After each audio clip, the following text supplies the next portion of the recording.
It's the Fifth Dimension Radio Sports Special. Live tonight, high school football from Akron Springfield. It's the Akron Springfield Spartans versus the Waterloo Vikings. With your veteran sportscaster Ron Whitmer and co-host Randy Lipscomb. Stay tuned for all the action right here on Fifth Dimension Radio Sports Special.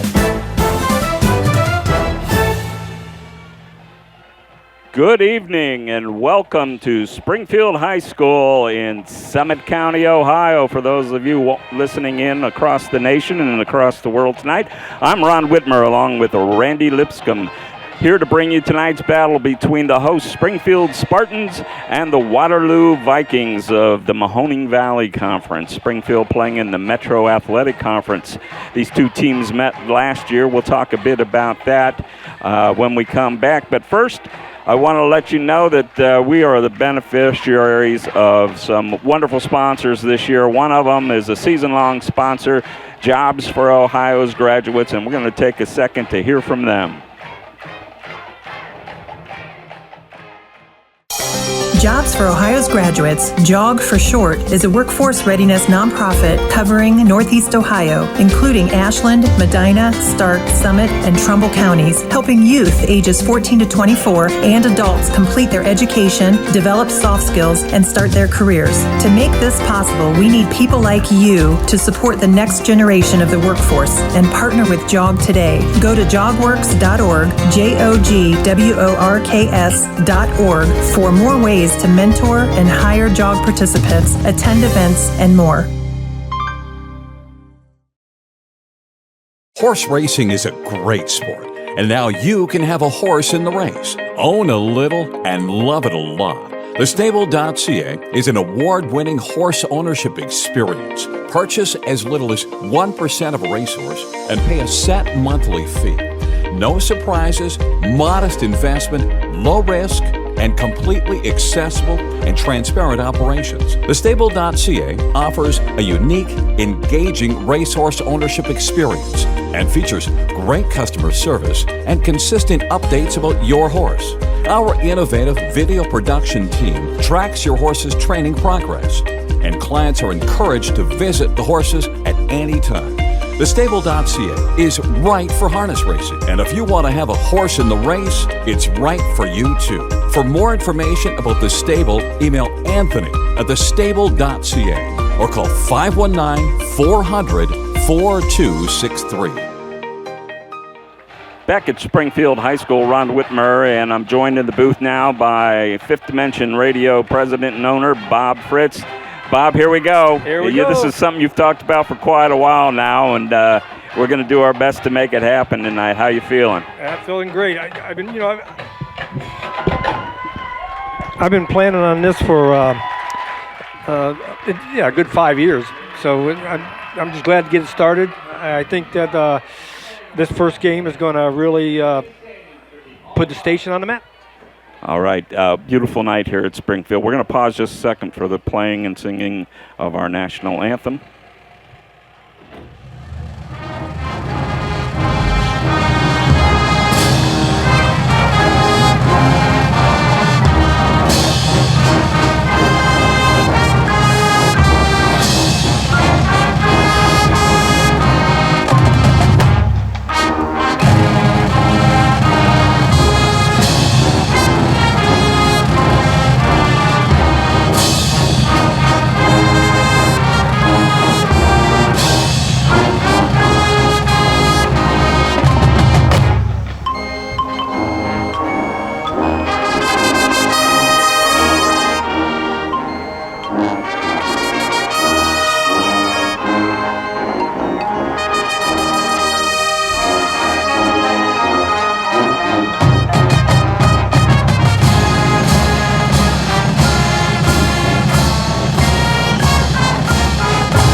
Beautiful job by the always impressive Springfield High School Marching Band.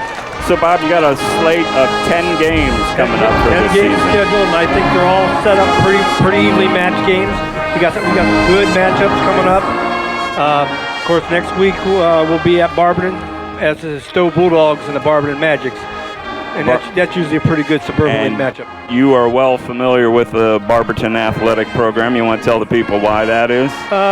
Coaching. I coach at Barberton for almost 5 years. I took the last 2 years off, and this winter I'll be going back into coaching at Barberton High School. Oh, awesome! So you've had some very highly ranked bowling teams over the years. Am I right about that? Yes, I have, but not the last. We'll say last 10 years, but yes.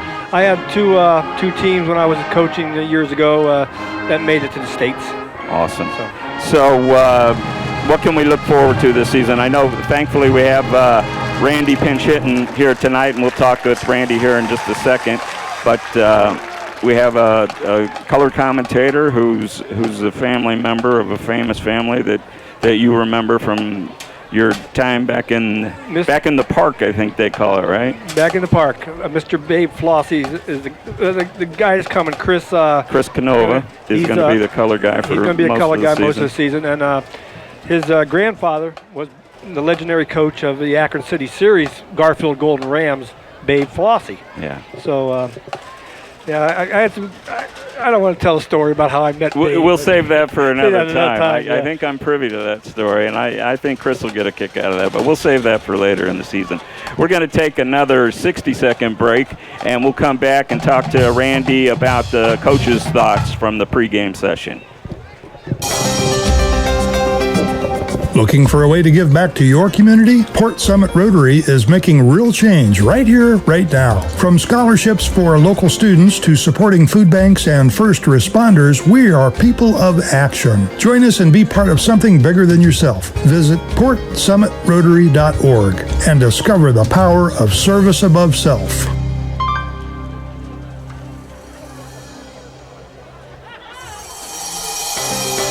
Introducing the Celebration Palace, a brand new and all-inclusive banquet facility located in Hartville in the North Plaza at 240 Kent Avenue Northeast. Still dreaming about your special wedding day or that occasion you're wanting to celebrate and you're not sure where to start? Well, you're in luck, because here at the Celebration Palace, we specialize in wedding and event planning.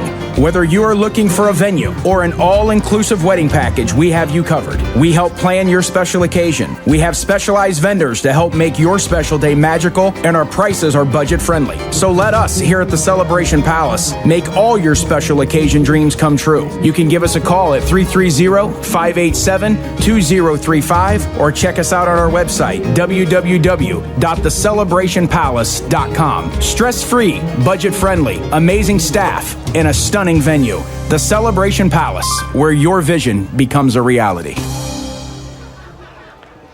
So back here at Springfield High School, I'm joined by Randy Lipscomb, a veteran of the airwaves in the greater Akron area for many years. Randy has spent some time at WAOH. Did I get that right, Randy? Yes, recently a friend of mine picked up the call letters.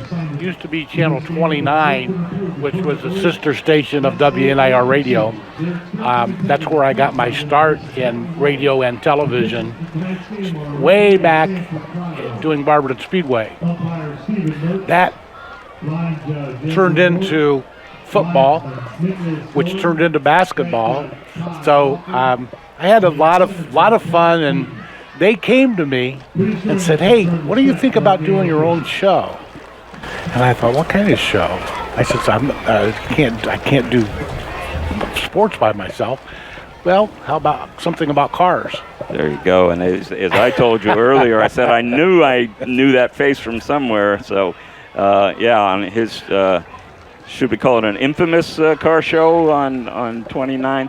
At any rate, over 20 years, Ron. 20 years. So, forgive us, folks, if we're spending all night trying to top each other with how old we are. But so there's another connection for us. My last high school football game that I called was on WKNT, the forerunner of WNIR, when Mogador played in the state championship game back at the Rubber Bowl when they were still holding state championship championship games there. It was the Division III game back when there was just 3 divisions.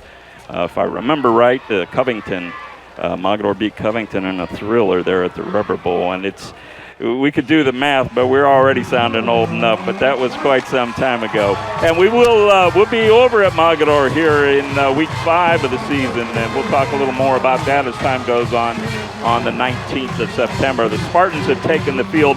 My first apology of the night is, as things are wont to do with old people and technology, I had a great chat with both head coaches before the game tonight, and unfortunately hit an extra button on our recorder, this beautiful digital recorder we have, and due to the fat thumbs of Mr. Whitmer here, we lost both conversations. So my apologies to both coaches when you maybe listen back to this game over the weekend. Guys, it was great talking to you, getting to know you a little bit.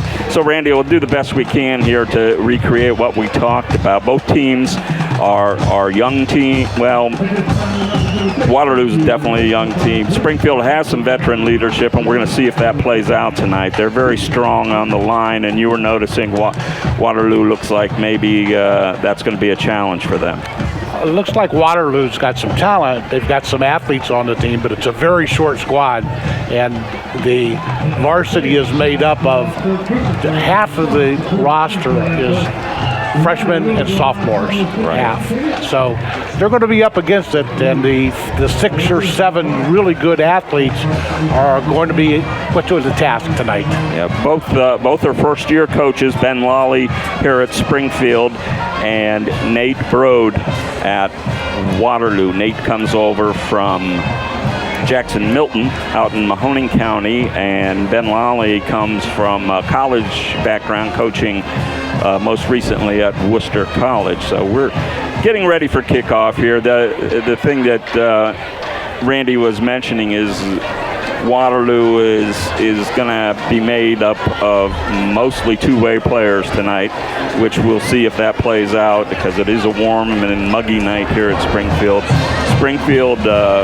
Coach Lawley's pretty happy that he's been able to fill his roster out from where it was when he got here up to 45 guys tonight. So he'll have some reinforcements off the bench when necessary tonight, which Waterloo may not have a whole lot of. In fact, Coach Brode told me there may be times where he has more coaches on the sideline with him than players. So I don't know if it's quite that thin, but numbers are much smaller on the Waterloo side.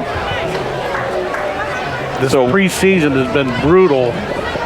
The temperatures in northeastern Ohio, July and through August, have been in the 90s.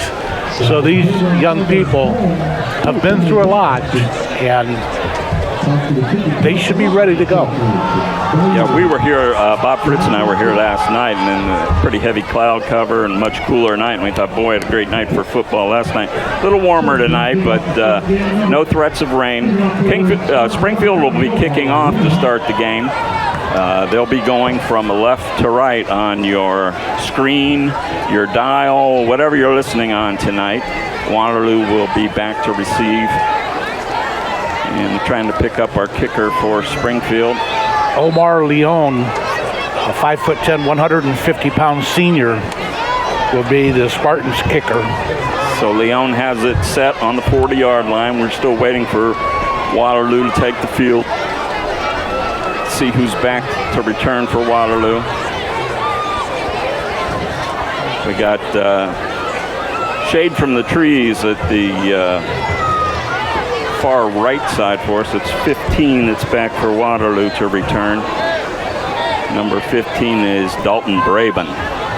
Dalton is a 5'7" sophomore. He's back there along with number 1, Keyshawn Anderson Robinson. I think we're going to be mentioning Keyshawn Anderson quite a bit this evening. The kick is going to be fielded, or not fielded. It takes a bounce in. On top of it, running to the 10, to the 12, brought down at the 14.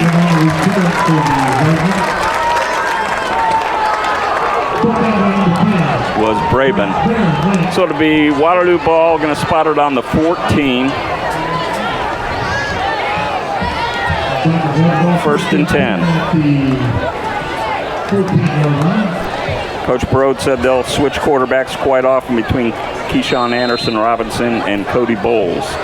So we'll see who gets the nod for the first snap here. And as you can see now, Randy, definitely Springfield, big advantage size-wise on the line. Bowles will be under center to start the game. Okay. Bowles will be in the shotgun. Snap, flip, here comes Keyshawn Anderson Robinson on the end around. He picks up maybe a yard. Let's call it no gain to make it 2nd and 10. Just underway here at Springfield High School.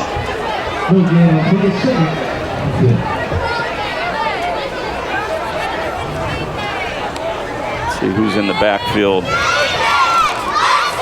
along with Bowles.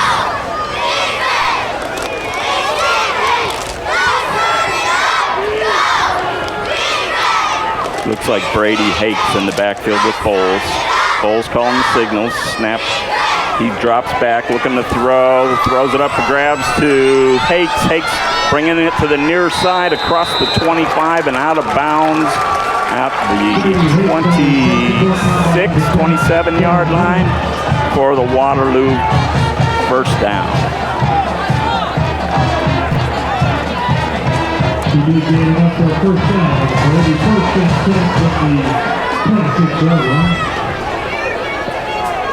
Bowles looking for the snap. He'll look to the sidelines. In the backfield with him again is Hakes. Keyshawn Anderson Robinson out wide to the far side. Hakes switches to the near side of Bowles. There's a snap, and we've got a man in motion on the lines. They're going to blow it dead. We've got a procedure call against Waterloo. That'll cost them 5. Buddy Rebecki calling signals along the offensive line, left guard. Yeah, absolutely. There's some miscommunication there. It's going to cost the Vikings 5 yards. It'll be 1st and 15. First game of the season. We're going to see some of that. Yeah, probably going to see a lot of it because of the youth we see on the field. Bowles still at quarterback.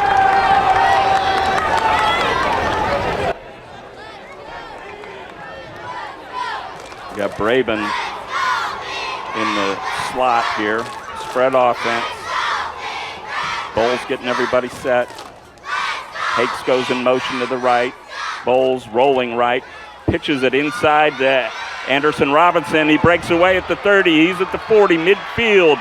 Anderson to the 30, to the 20, 10, 5, touchdown, Waterloo Vikings. That's Keyshawn Anderson Robinson, the junior, with the speed, and he broke that one, Randy, right at the line, and it was pretty much no contest from that point. Nicely designed little play. Anderson came underneath, and once he got into the secondary, his speed took over.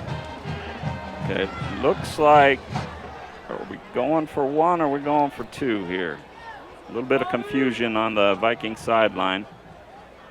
Coach Brode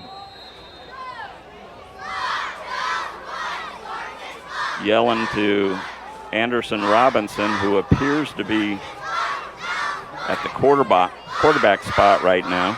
They're going to get a delay of game here unless they call a timeout. Now they're going to kick it.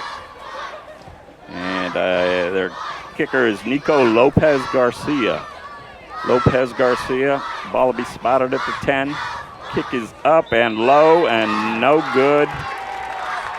So with that, at 10:18 of the first quarter, Waterloo strikes first. They lead 6-0. We'll take this break for a word from Jobs for Ohio's graduates. Jobs for Ohio's Graduates, JOG for short, is a workforce readiness nonprofit covering Northeast Ohio, including Ashland, Medina, Stark, Summit, and Trumbull counties, helping youth ages 14 to 24 and adults complete their education, develop soft skills, and start their careers. To make this possible, we need people like you to support the next generation of the workforce and partner with JOG today. Go to jogworks.org, JOGWORKS.org for more ways to mentor and hire JOG participants, attend events, and more. Yeah.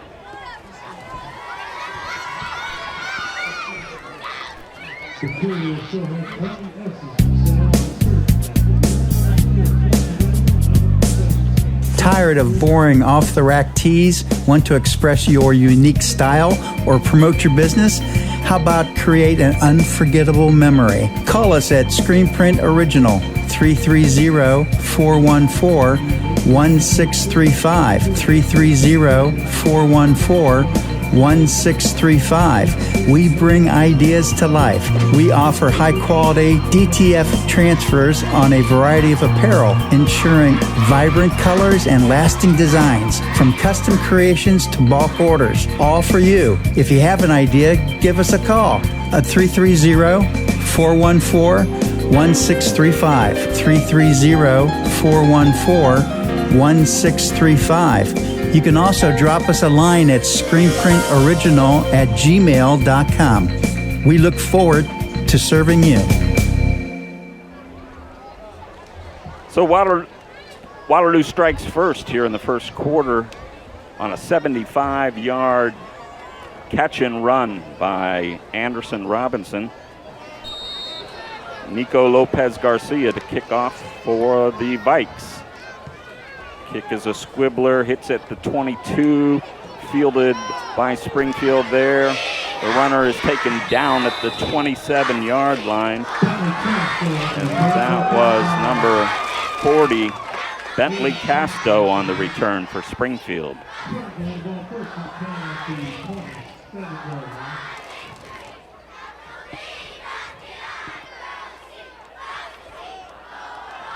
So early action here, Randy. We didn't get a chance to talk, but Waterloo had their way with the Spartans last year. We thought we'd see a better game this year, and we still may, but Waterloo got off to the quick start. All right, we've got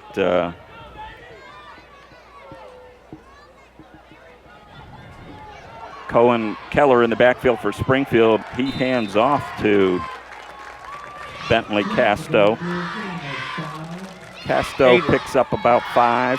Aiden Conrad with a nice tackle for the Vikings.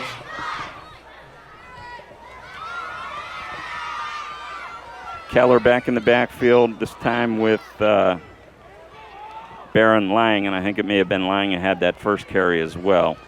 Hands to Lang, inside run, met at the line and driven backwards, probably got back to the line of scrimmage, maybe got a half a yard. It'll make it third down and 4 for the Spartans. Rebecki with a nice tackle. Keller's a sophomore. He's in the shotgun. Ball spotted on the 34. They need to get to the 30, almost 38 for the first down.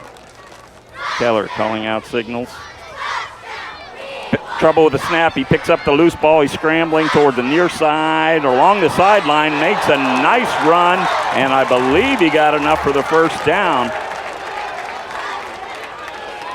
Coach Lawley calling for a late hit there. He didn't get the flag, and let's see. Oh, we got one official that marked him out of bounds. Out of bounds, short of the first down, so it's going to be 4th and 2. Ball spotted on the 35. We had the players right in front of us, Randy. I really couldn't see the sideline. I thought he had stayed in, but they're going to mark him out at the 35. 4th and 3, and it looks like Springfield was set up to go for it.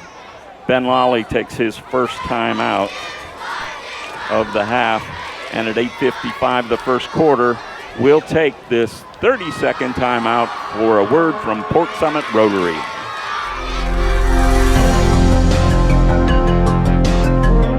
Leaders aren't born, they're built. At Port Summit Rotary, we connect local professionals and community members who are passionate about making a difference, build leadership skills, expand your network, and help create lasting change. Make your impact. Join us today. Learn more at portsummitrotary.org.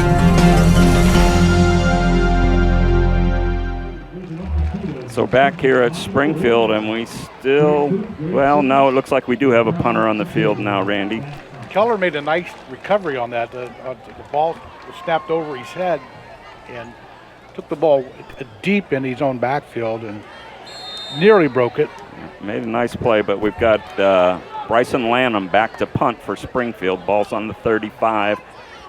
Anderson Robinson deep for Springfield. They're going to try to kick it away from him. They do.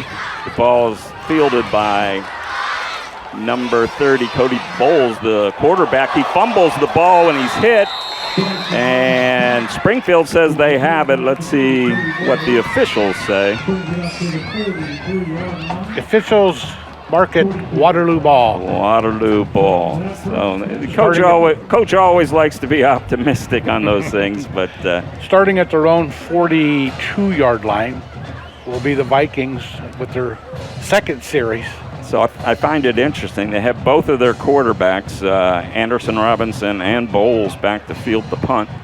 And Bowles took a pretty good hit on that one, but fell on his own fumble. So it'll be Waterloo 1st and 10 at their own 42. We have 8 minutes, 30 seconds remaining here in the first quarter from Springfield High School. Cody Bowles only a 9th grader. How about that? Thus far, looks like a veteran out there. And now it looks like we got Brady Hakes lined up at quarterback. He'll take the snap. He's going to run it up the middle. Hit by a couple of guys, and looks like number 45 for the Vikings. Or I'm sorry, for Springfield was on the tackle. That's Caden Oliver, who took him down after a gain of 3. Brings up 2nd and 7. Now Keyshawn Anderson looks like will be taking the snap. So as coach is rotating quarterbacks. Yeah, he warned us in the interview you didn't hear. He warned us about that we'd see both of them. Yeah. And here's Cole going in motion. He's now split out to the right. Anderson Robinson to take the snap. Hakes alongside him. He's going to roll to the right, breaks the first tackle. He's across midfield again, over to the 40, to the 30, to the 20, to the 10, and into the end zone for a second Waterloo touchdown. It's Keyshawn Anderson Robinson putting on a show for the visitors here. Keyshawn Anderson with another lightning strike. 55-yard scramble from his quarterback position. Yeah, almost kind of looked like a wildcat formation that time. So it looks like they are going to kick. I thought they might go for 2. But the holder is Keyshawn Henderson Robinson, so anything's possible here. Nico Lopez Garcia in, and Coach Brode didn't like the setup and is going to take a timeout. That'll be Waterloo's first timeout. 7:27 remaining. Waterloo leads 12-0. Let's take a 30-second break and hear from Celebration Palace. Introducing the Celebration Palace, a brand new and all-inclusive banquet facility located in Hartville in the North Plaza at 240 Kent Avenue Northeast. Still dreaming about your special wedding day or that occasion you're wanting to celebrate and you're not sure where to start? Well, you're in luck, because here at the Celebration Palace, we specialize in wedding and event planning. Whether you are looking for a venue or an all-inclusive wedding package, we have you covered. We help plan your special occasion. We have specialized vendors to help make your special day magical, and our prices are budget-friendly. So let us here at the Celebration Palace make all your special occasion dreams come true. You can give us a call at 330-587-2035 or check us out on our website, www.thecelebrationpalace.com. Stress-free, budget-friendly, amazing staff, and a stunning venue. The Celebration Palace, where your vision becomes a reality. The extra point try is up and no good, just wide right from Nico Lopez Garcia, so we'll stay at 12-0 in favor of the Vikings at 7:27 remaining. And Randy, we'll keep it here during this break. Quite a show from the young man from Waterloo here. We knew the competition was going to be up front on the lines, but what we're seeing is Waterloo's finding the holes in those lines of those big Springfield Spartans up front, and with the quickness of Keyshawn Anderson Robinson, they got an early 2-score lead. Keyshawn gets into the secondary of the Spartans, and he's gone. That they're going to have to make some adjustments or key on him. I tell you what, his teammates, we're talking about would they be tired in the second half because a lot of them are playing both ways, but his offense is going to be pretty well rested because they're not having to run a whole lot of plays here. And we're seeing quite a show so far. So Springfield, I'm sure, is going to try to regroup here, get some points on the board, and then talk about how they can stop. Let's see if the Spartans put a spy on Anderson now. That's what I was just going to say. See if they can do something to stop him, put a spy in the linebacker position, or come up with something up front, and try to plug up those holes that Anderson Robinson is finding. He's handled the ball 2 times. He has a total of 130 yards combined, receiving and rushing. Not bad for a half a quarter, not even a half a quarter yet. Okay, so Nico Lopez Garcia getting a little work in here himself. He'll kick it off from his own 40-yard line. Kicks up in the air. It's going to come down at about the 12-yard line. Lang for Springfield across the 30, across the 35, still fighting to the 39. Finally brought down by a gang of Waterloo tacklers. I think led by Lopez. 24. It's also, you just mentioned. Lopez was in there, but I think the first hit was by Brady Hakes, who's quite an athlete. So there's Hakes. He plays halfback. He splits out, plays a little tight end, and now he's playing nose guard. How about that? How's that for a combination? And I think he was in on quarterback for one play too.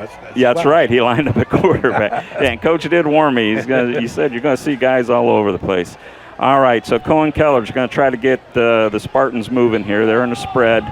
3 to the near side, 2 wide. Snap to Keller. He's going to sprint out to the left, cross the line of scrimmage, across midfield and into Waterloo territory at the 43-yard line. 18-yard gain. Give him a pickup of 18. Nice job that time by the sophomore. And he's got just what Springfield needed. He's got the Spartans on the Viking side of the field and moving. So we got Keller again in an empty backfield. Trips out to the far side. Keller gets the snap. He's looking at the line. Delayed quarterback draw up the middle. He's going to pick up about 7 yards, maybe 8. They're going to spot the ball at the 41-yard line. I'm sorry, the 36-yard line. So call it second and about 3.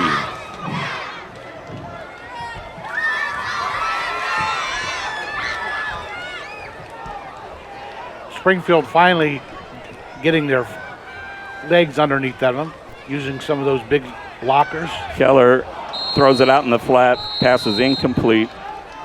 I'm trying to pick up who it was intended for? Number 10, Baron Lang was the intended receiver, just out of his reach. Lang had lined up in the backfield and drifted out into the flat. He'll be back behind Keller once again. 3rd down 3. Keller for Springfield. Hands it to Lang. Up the middle. He's going to be close, but not quite. It's going to bring up a 4th and about a yard. Tackle looked like maybe by none other than Anderson Robinson.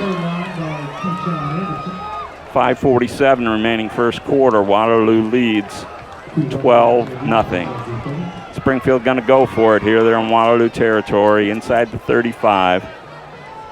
Lang lined up deep in the backfield behind Keller. Hands to Lang up the middle. He's got room. He's got the first down and more. He's over the 30, down at about the 28-yard line. He lowered his shoulder. And they get that line finally starting to take advantage, Randy. They moved some people around, had a nice hole for Lang that time. So it'll be Springfield ball, first down and 10 at the 29-yard line of Waterloo. Baron Lang behind Cohen Keller in the backfield for Springfield. Looked like a little motion, no flag though, a late flag. There he threw it. And Keller takes off. He's got lots of room. He's over the 20, inside the 15 to the 14, but I'm pretty sure that one's coming back. Unfortunately, Lang took a step too early. Sure did. He sure did. He missed the count. So we got a motion penalty on Springfield, and that'll cost him a big gain from Keller. That'll move it back 5 yards, and it'll be first down 15 from the Waterloo 35-yard line. But the offense has found some success here, and behind the legs actually of Keller, he's looks like a pretty nifty running quarterback. Yeah, we gotta call out that line here as they can continue to move some people around. Keller with Lang again. Snap, fake handoff. Keeper from Keller. He's got 5, he's got 6, 7 yards on the keeper. Max Parker, freshman guard, pulling guard, opened the way for Keller on that keeper. And the tackle was Dominic Haroof for Waterloo. So we got 2nd down, 9. Ball spotted on the 28-yard line. Still got Keller and Lang in the backfield. Keller, almost another false start. He's looking to throw this time deep into the end zone. He's got a man open, and it's caught for the touchdown. The catch is made by Isaac Ternowski. Found himself a spot in the back corner. Beat the DB, was wide open, and Keller hit him on the numbers for Springfield's first score of the night. It's 12-6 with the extra point to come. They had that unofficially 35-yard pass. And I think we were at the 28, so it should have been 28. Yep. The kicker for Springfield is Omar Leon. Spot. Kick up, looks like he hooked it, no good, wide right. So we'll stay at 12-6. 3:53 to go, still in the first quarter. Waterloo leads. We'll take this timeout for a word from Screen Print Original.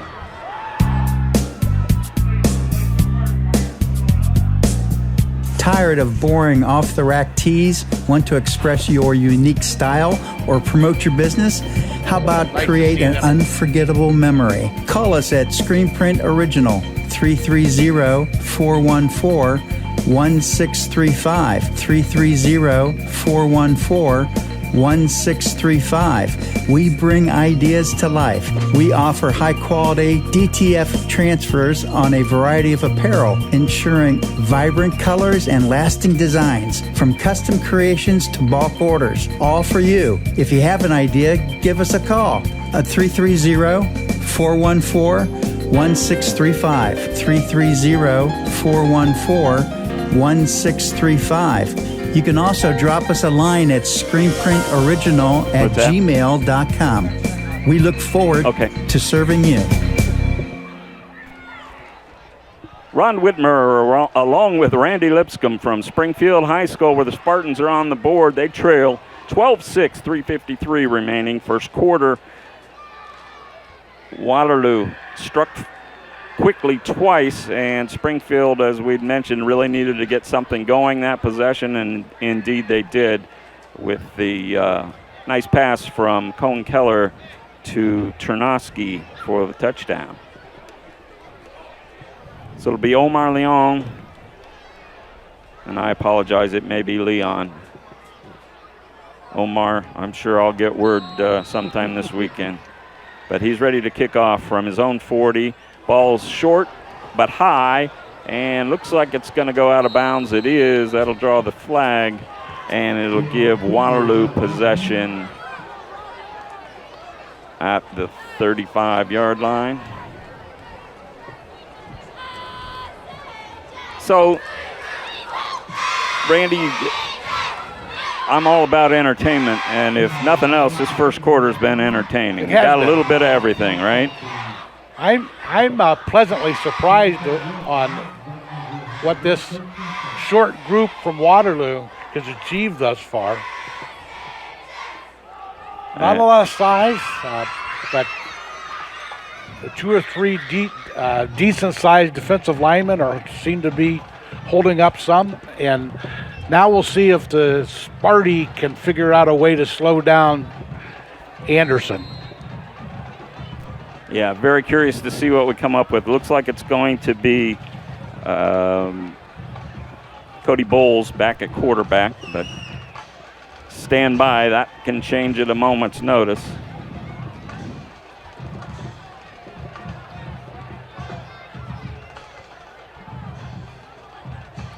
Bowles in the backfield.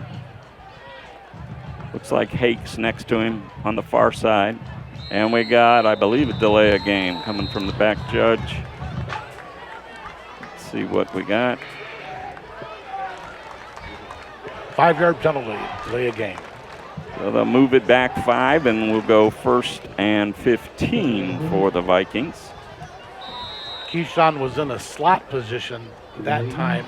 The last time we saw him there, he came a little slant across, and Bowles hit him. Okay, I got a number 6 out there for Waterloo. Oh, there we go. It's Lopez Garcia, our kicker. Looked like he was in the slot. Now he's out wide right. Anderson Robinson in the slot here to the near side. Handoff goes to Hakes up the middle, and he's taken down right at the line of scrimmage for no gain. It'll bring up 2nd and 15. Nice job by the interior line for Springfield, and just like Sailor McLaughlin from his defensive line position made a nice tackle. Nice job by McLaughlin. Just like the interior line of the offense, the bigger fellas from Springfield are beginning to assert their dominance here. We'll see if that continues. But when you got the kind of speed that Waterloo has, sometimes that's offset. 3:16 remaining first quarter. Waterloo leads 12-6. Bowles with Hakes alongside him in the backfield. Snap. Looked like he wanted to hand it off, but nobody there. Pressure, ball's loose and fought for, and Hakes is on it for Waterloo after a big loss on the snap that Bowles just couldn't handle. It didn't look, Randy, like that bad of a snap, but he went for it with one hand instead of two, and it almost cost him the ball. We've got 3rd down now. 9th grade mistake. 3rd and about 25 or 26 for Waterloo. Thus far, he's really played well for just a youngster. What, a ninth grader, 14-year-old? I think he got thrown off a little bit because it looked like he was going to hand the ball off, but there was nobody there. The Hakes had already taken off. And we got an officials timeout. We're going to talk about something. I'm not sure what. Oh, we got a man down for Springfield. And is he staying down? What do we got here? Help me, Randy. I see a Springfield number 65 is down on one knee. I think he's just on a knee. Maybe he's just tired and not injured. Is that what it is? Or the referee may have thought that he was injured. Okay. We got a strange-looking set here. Bowles sprinting out to the right. He's hit again, and he throws it up for grabs. And that's a live ball. They're going to call it a fumble, and Springfield's on it in the end zone. It was definitely a pass. Touchdown. But that's not what they're calling it on the field, so it's a touchdown for the Spartans. That was a lateral pass. That was anybody's ball as it hit the turf. And I did not pick up, Randy, did you pick up who fell on it for Springfield?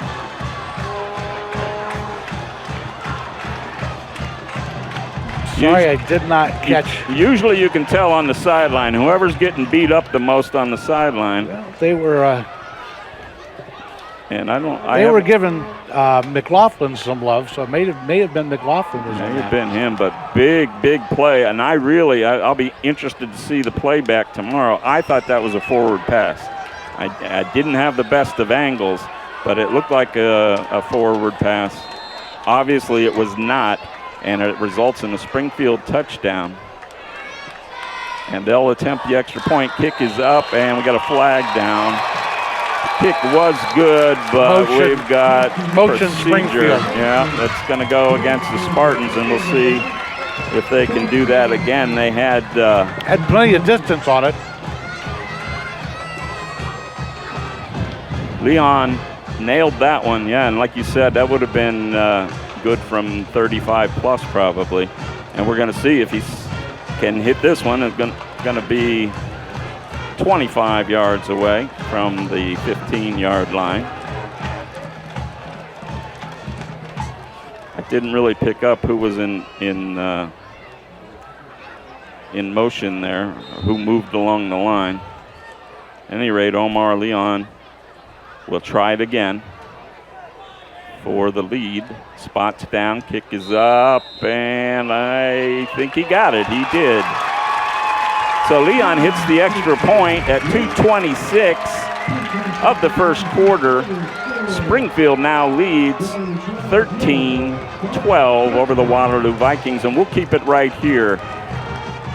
So Randy, this just goes to show what Bob Fritz has told me before. It's like, you know, this may not be the Hobans and the St. Ed's of the world that we're watching tonight, but I tell you what, it's just as entertaining, and we've seen a little bit of everything so far. Big hearts. I tell you what, these youngsters from Waterloo and Springfield are putting it on the field, and as I mentioned earlier, they've been out since July. 90-degree temperatures out here for the love of the game. So many things distracting young people now, and such a challenge to get young men to dedicate their lives and the time that they put in weight room and practice, and you got to give them credit. Yeah, and hearts go out to these two coaches too. Two brand new coaches to these two programs. Two programs that have not had a great deal of success in the recent past for sure. And I got to believe both of them have seen some things they really like. Leon will get the kickoff for Springfield. He gets into that one, drives it deep to the 5-yard line, and it's taken there by, I believe, Bowles. He's up over the 25 and pushed ahead up over the 30. So a nice run back. Springfield's coming out of it. The scrum saying they've got the ball. I don't see any indication from the officials. I don't think the officials agree with Springfield. They don't appear to. And that's what matters. Yes, the Zebras exactly. say First down. Exactly what matters. Yeah, as an old basketball coach, I think I'm 0 for about 150 in terms of arguing with officials. So, yeah, we're going to stick with what the officials say. Other than some motion penalties, it's been a pretty well played game. Yeah, not bad. Bad mistake by the freshman quarterback. Well, on that last series. He's going to get a chance to redeem himself right now. Bowles is in the backfield. He's flanked by Hakes on the near side. Man in motion. Handoff. Reverse. They get it off to Anderson Robinson. He picks up about 4, but is brought down this time before he can square it away. Ran through a tackle, but then number 65, Sailor McLaughlin, cleaned up. Uh-oh. I don't see Anderson Robinson getting up. In fact, I see him down grabbing a knee. That's not a good sign. Trainer and coaches are attending to him now, but he's obviously in some pain, and we hope that it's just something that this short team, they can ill afford to see Keyshawn on the ground. Yeah, they're a whole different team without his quickness. And I was about to say before I saw him hurt there, when your worst play is a 5-yard run, you know you're a talented back. But he's still down. Let's go ahead and let's hear from Bob, if you're with me over there. If we can hear from the stable, that'd be great, and we'll come back and see if we can give you an update on Horse Anderson. racing is a great sport, and now you can have a horse in the race. Own a little and love it a lot. Thestable.ca is an award-winning horse ownership experience. Purchase as little as 1% of a racehorse and pay a set monthly fee. No surprises, modest investment, low risk, and completely accessible and transparent operations. Thestable.ca offers a unique, engaging racehorse ownership experience and features great customer service and consistent updates about your horse. Our innovative video production team tracks your horse's training progress, and clients are encouraged to visit the horses at any time. Thestable.ca is right for harness racing, and if you want to have a horse in the race, it's right for you too. For more information about The Stable, email Anthony at thestable.ca or call 519-400-4263. Back at Springfield, where the Spartans lead the Vikings 13-12. We'll update you on Anderson Robinson here after this play. And it looks like we've got Hakes in the quarterback spot. He's going to take it up the middle, and Springfield's ready for it this time. They're going to drop him for about a 3 or 4 yard loss. Elijah Maynor led the charge. Maynor's one of the leaders on that defensive front. 6'2", 265. Nice size for that young man. Yeah, big fella, and he was right there. Showed some quickness on that one. So 3 yard loss, make it a 4 yard loss, is going to bring up 3rd down and 9. So we did see Anderson Robinson walk off the field, although under some duress, and he's on his feet on the sidelines. So I'm going to guess we may see him back.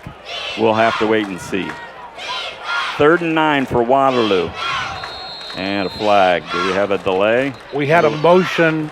In Dominic Poroff for the Vikings took a step. And that'll cost them 5 yards. That'll make it a 3rd and 14 for the Vikes. And with Anderson Robinson on the field, you'd think, well, that's very makeable. We'll see what they can do now with him on the sideline. Cody Bowles, a quarterback. He's got Brady Hakes alongside of him, hands it to Hakes, and he's bottled up immediately again. That line is really starting to assert itself for Springfield. A tackle for a loss of probably 4 more. Spencer Castro, number 64, 6'2", 250 junior, led the charge. Yeah, things are starting to go south in a hurry for the Vikes here. It's 4th and 17. And you got to assume they're going to kick it away. And they're going to take a timeout and talk about it, I think. Oh, I'm sorry, we're running up on the end of the quarter. So there we are. At the end of the first quarter, it's Springfield 13, Waterloo 12. Let's take this time out and hear from Jobs for Ohio's Graduates. Jobs for Ohio's Graduates, JOG for short, is a workforce readiness nonprofit covering Northeast Ohio, including Ashland, Medina, Stark, Summit, and Trumbull counties, helping youth ages 14 to 24 and adults complete their education, develop soft skills, and start their careers. To make this possible, we need people like you to support the next generation of the workforce and partner with JOG today. Go to jogworks.org, JOGWORKS.org for more ways to mentor and hire JOG participants, attend events, and more.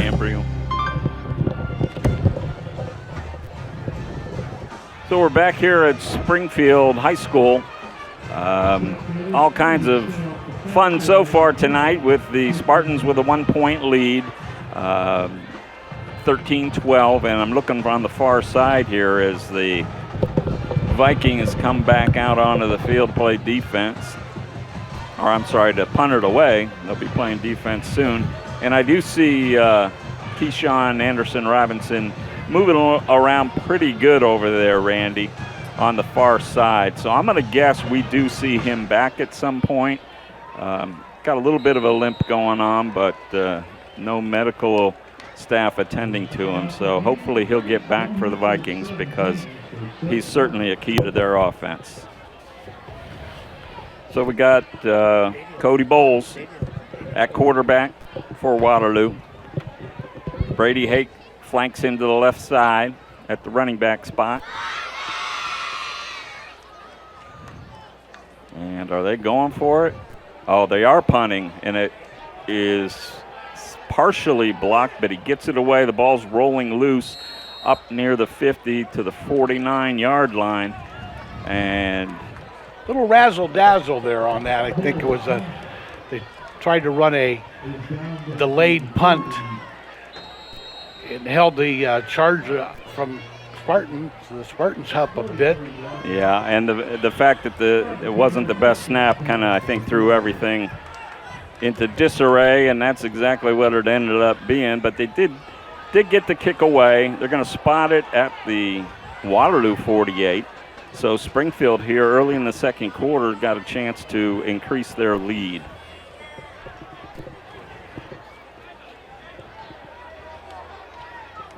Baron Lang in the backfield alongside Keller in the spread formation for the Spartans. Their line has begun to impose their will against the Vikings here in the late first quarter, and now we're moving into the second quarter. Let's see what Coach Lally has up his sleeve. Will they try to strike deep again here, or will they keep pounding it at the Vikings? Keller calling the signals. Takes the snap. He is looking downfield, but now he's going to pull it down, run it up the middle. He's got a little bit of room. He breaks the tackle. He's across the 35 to the 31-yard line. Looks like it's enough for the first down. It is. So give about a 12-yard gain to Keller on the quarterback keeper. They're going to spot it now at 32. We'll call it an 11-yard gain for Keller. At any rate, it's first down for the Spartans at the 32-yard line of Waterloo. Nice pulling block by number 65's Skylar McLaughlin on that play. Keller going deep this time. He's got a man again. Number 7's down there, broken up at the last second. A nice defensive effort by, it was Cody Bowles, the quarterback, also playing DB. He broke up that pass that was intended. Baron Lang was the intended receiver. I thought Baron had. No, actually, I'm going to correct you. It was Jace Garrison, number 7, who he was throwing for. And he had it in his hands, but a nice job by Cody Bowles of breaking it up in the end zone. Nice call by Coach Lally going for it there on first down. 2nd and 10, handoff in the backfield to Lang. He's pulled down, and we got a flag on the play. Tackle was by number 55, Dominic Haroof for Waterloo, but I wonder if he got a little bit of the face mask. What do we got here? I did not see the official call. It Marking it off against the Vikings. Yeah, it's a 15-yarder, and it was either a face mask or possibly a horse collar tackle. At any rate, it's going to move the Spartans down to the 15-yard line, 1st and 10. So to me, well, they're got it spotted at the 16. Another keeper for Springfield, and the ball's fumbled out of bounds by Keller. Picked up maybe a yard. Back to the 15.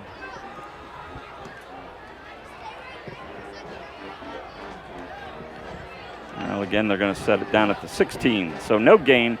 2nd and 10. Ball in the 16. Springfield leads 13-12. They're marching with 10:50 remaining in the first half. Dominic Garrettson, Spencer Castro, Skylar McLaughlin, and Elijah Main are making up that offensive line for Springfield. There's a snap and the give to Lang. Lang off tackle, maybe a yard, maybe not. No, they're going to mark him right. Well, they are going to give him a yard at the 15. So 3rd down and 9 for Springfield. And we did see something, I just now picking it up, Randy, that Lopez. Well, and I also saw that Anderson Robinson was on the field defensively. So hopefully we'll see him back on the offensive side of the ball as well. Lopez for the Vikings banged up on that play. Got to wonder on a team this thin what they have in terms of a backup kicker if Lopez Garcia is unable to continue. He is sitting up now, maybe a Charlie horse. Got to keep in mind it's hot tonight, and we're going to definitely, and this may be what this is, we're going to see some cramping, and it kind of looks like maybe that's what Lopez Garcia is dealing with right now. So painful. There's not a thing you can do about it. This is terrible because it shouldn't be compared, but I'm old enough now just sitting on the living room couch. If I stretch the wrong way, I get one of those, and you're right, they are extremely painful. He's still down. They were treating it like a Charlie horse, though, so yeah. We'll see. Hopefully it's a cramp. Yeah. So Springfield here with a chance to put a little space between them and the Vikings. Remember, Waterloo handed them a pretty good beating. 28-0 last year for Waterloo. Waterloo had a pretty good campaign last year, four wins and 6 losses in that Mahoning Valley Conference. Lopez Garcia is on his feet now. He's got his helmet off. He's limping off the field, and we'll see if that was just a cramp and they can get it worked out and he'll be back, or if it's something more. So Springfield now 3rd down 10, ball on the 15.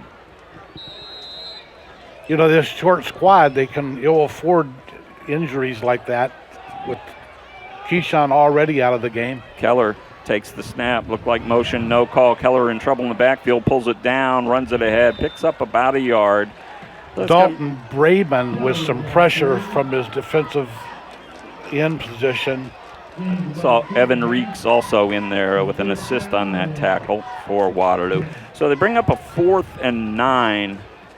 And let's see, I do see Leon on the field. They're going to spot this attempt at about the 20. It'll be I'm going to stick it down at the 31 now. Keeping in mind Keller is the holder, so we may or may not see an attempted field goal here. Leon finding a spot that he's comfortable with, and he'll attempt the 31-yarder. Left-footed kicker, and Coach Lawley had to call a timeout before they got a delay. He's not happy, And he's letting his guys up front. And I think it's somebody on the line was either out of position or wasn't set the way it looked. He's giving them a talking to now. But it's first game of the year, man. This is when you want to get those things straightened out, because if Coach Lally has his way, this is going to be a team that's hopefully going to be reckoned with later in the season. And to be that, they're going to have to eliminate the small mistakes like that actually turn into some pretty big mistakes if they cost them points here. So he got the timeout. 9:31 left in the first half. We're hoping to be joined by Springfield's superintendent and Port Summit Rotary member, Shelly Monachino, here at halftime. Haven't seen her yet, but hopefully she'll be joining us, and we'll get you up to date on what's going on here in the local school district here in Springfield and what's going on with the Port Summit Rotary Club. So we're back from that timeout, and Leon's ready to kick.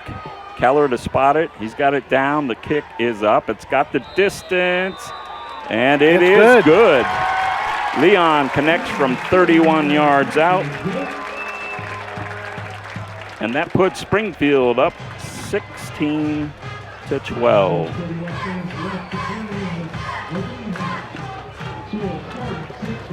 Well, it's a little bit of a theme here, Randy, but, you know, high school football, especially the smaller schools, you don't necessarily see a lot of field goals, and now we got a field goal. We got a, what are we calling that, a fumble for a touchdown, I guess. I'm going to say that was an errant behind the line of scrimmage pass. Which technically then counts as a fumble, right? So we had a fumble for a touchdown. We got a field goal. We got some missed extra points. We got two huge plays from Keyshawn Anderson Robinson, who then appeared to be out of the game, now appears to be able to play again. What fun, and we've not even played a half of football yet. The key is what we've seen out of Keyshawn Anderson is he can score from anywhere on the field on any play. Yeah. And I notice he's still on the sideline here for the kickoff, so Coach isn't going to take any chances with him re-injuring what appeared to be maybe a quad. So I think he will be back in on offense, but not here on the kick. So Leon is going to do the duties for Springfield. He'll set it down at his own 40. He had a real nice distance on his last kick. We'll see if he can repeat that here. Here he comes. The kick Bowles is up. Brabant. Bowles will take the kick. Bowles has got it inside the 10. He's now across the 20. Made a move. Got hit. He's across the 30 and out of bounds at about the 33. And we got a flag on the play. Looks like maybe a late hit across the way. A nice run back by Bowles to the 33, and I think we may be tacking another 15 on top of this. Let's see.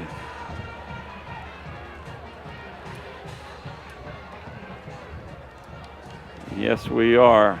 So Springfield's going to be moving back, and it looks like the Vikings will be starting near midfield here. Should be putting it down somewhere near the 48-yard line. That's exactly where he puts it down. So Waterloo will take over, ball in their own 48. They trail 16-12, 9:22 remaining, second quarter.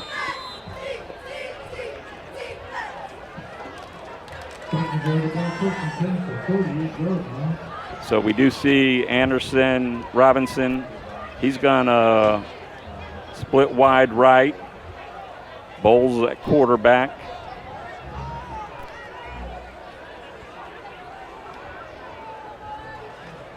Going in motion is Hakes. Bowles dropping back, looks for Hakes in the flat. Instead gets it to Anderson Robinson, and he's hit right away. Springfield is now on to that little inside screen. A loss on the play of about 4. Make it second down 14. So a nice adjustment by the Springfield coaching staff to be all over that.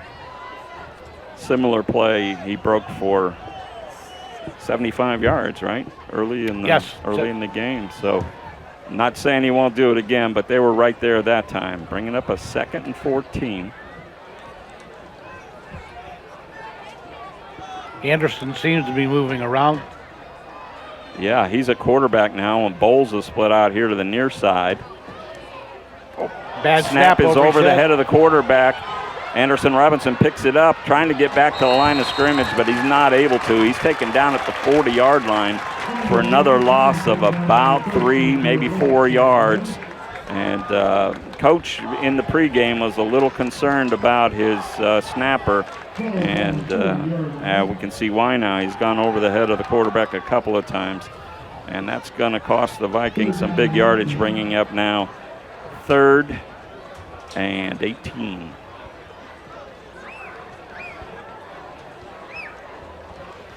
Let's see what they can come up with here. 7:52 remaining in the first half. Coach Brode on the far side calling out the plays.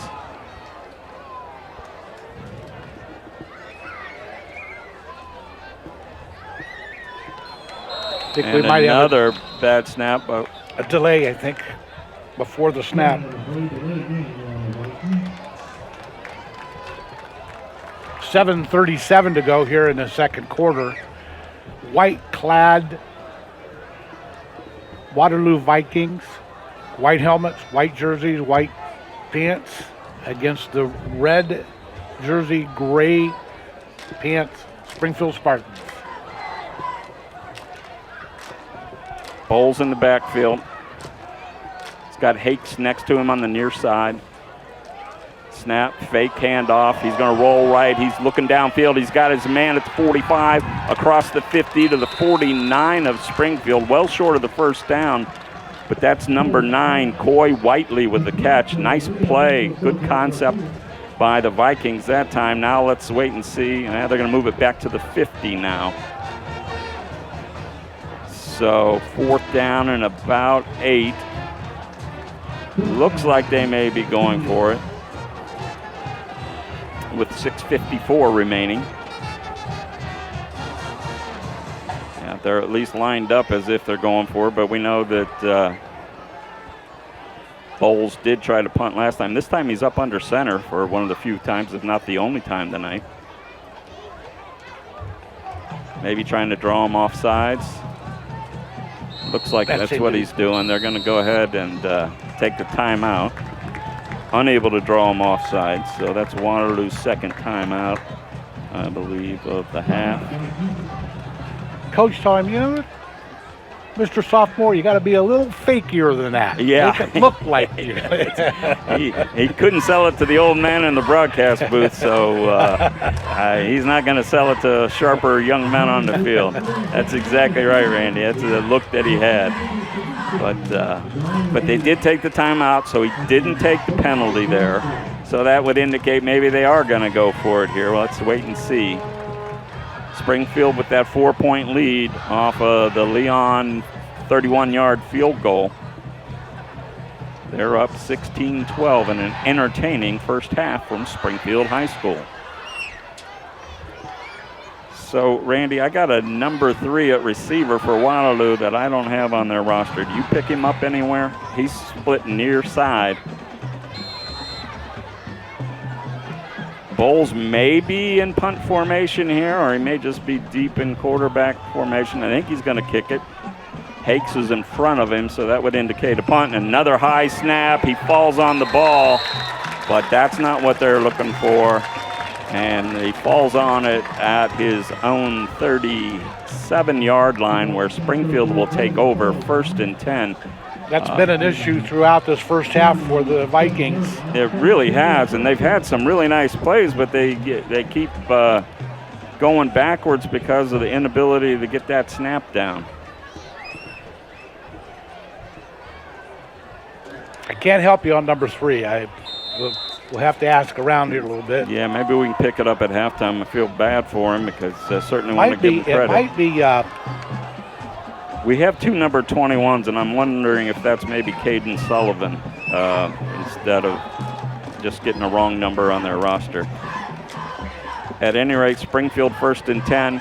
Pass to the near side, and it's dropped on the field almost completed to number 7, Jace Garrison. Low pass. Thought he had it, he juggled it, and he dropped it, but it was a tough pass. He tried to dig it out and just a little too low. 2nd down and 10 now, ball in the 37. Cone Keller still in at quarterback and still matched up with Baron Lang behind him in the backfield. Trips to the right, far side. Keller calling signals, takes the snap, hands it to Lang. He's hit immediately on a nice stop for Waterloo, and that tackle is number 60. I think that's our buddy Rebecci, number 68. 68 Rebecci. And then I think he was assisted there by 24, Brady Hakes. So nice job. A loss of 2 brings up 3rd and 12 for the Spartans at the 39, almost 40-yard line. And good news that Garcia is back in the game. That's awesome. They can't afford to lose anybody. Keller takes a snap. He's in trouble in the backfield, and he's going to be spun down. He loses the ball, picked up by Anderson Robinson. He's at the 10-5, touchdown, and he's leaping and limping, falls down. He may have re-injured himself, but another big play by Keyshawn Anderson Robinson, who swung down Keller at about the 35-yard line, picked up the loose ball, ran it in for the touchdown. We got some discussion amongst the officials, Randy. I don't see any flags on the field. Do you see anything? That was all Keyshawn Anderson. Came in from his defensive back position, covered up the quarterback. As the quarterback tried to scramble, the ball came out. Keyshawn picked it up and ran it in. Remarkable young man. What an athlete. So we're gonna call that a 35-yard fumble return for a touchdown. So what does this young man not do? He's got inside screen pass reception for 75 yards. His touchdown run was what, Randy? How many yards? 55. 55-yard touchdown run. And now on defense, picks up a fumble and runs at 35 yards for a touchdown. I think they got a keeper over there at Waterloo. Banged up on that play, though. I think he was probably a little tender from the injury early on. Most definitely, yeah. He's on his knees now. I'll remind you, it's a hot and humid night, and that's certainly part of it. But he has all 18 points thus far for the Vikings. Yeah. 18-16. And unfortunately, with his leg issues, I don't think he's going to be kicking an extra point. So hopefully somebody else can get on the board here for the Vikings. He is up and walking again. Quite an impressive first half performance. I haven't seen him selling popcorn thus far either. You know, keep an eye on him at halftime. We'll see if he goes to the locker room. Keyshawn Anderson Robinson. What a player. Making his way off the field, and hopefully he'll be able to return yet again. An Ironman type of performance here in the first half. Waterloo back on top now, 18-16. They're going to try to make it 3 points.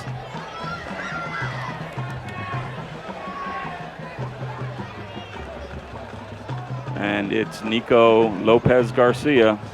Waterloo running on a late player here to get the 11th man on the field. He's on. Lopez Garcia ready to kick. Spots down. Kick is low and no good. So another problem with the snap that delayed Lopez Garcia's approach. And Waterloo is going to stay at 18. They lead 18-16, 5:28 remaining in the first half. Let's take this break for a word from Cambria's. Hi, this is Ronnie Kemmer, owner of Cambria's Bistro. We are located in the heart of downtown Wadsworth at 132 Main Street. Cambria's Bistro is a family-owned establishment that brings together the best of two worlds. the rich traditions of Italian cuisine, and the contemporary favorites of a pub and grill. Reservations are not required but recommended by calling 330-331-5282 or 330-331-5357. We offer a casual dining atmosphere that is great for a family dinner, date night, or a special celebration. We feature a wonderful wine list with selections from Sicily to Napa Valley. We also have a great bar menu with specialty cocktails, many beers, on-tap beers, ciders, and seltzers. Cambria's Bistro also features San Pellegrino sparkling water. We are located in the heart of downtown Wadsworth at 132 Main Street. Come see us soon. So we're back here at Springfield High School, 5:28 remaining first half. The Waterloo Vikings with yet another big play, huge play by Keyshawn Anderson Robinson to take an 18-16 lead here late in the first half. Keyshawn Anderson Robinson has accounted for unofficially 160 yards in the first half of this game, and all 18 of the Waterloo points as well. So it'll be Lopez Garcia getting ready to kick off. Good to see him back into the game. I think absolutely. His another key player.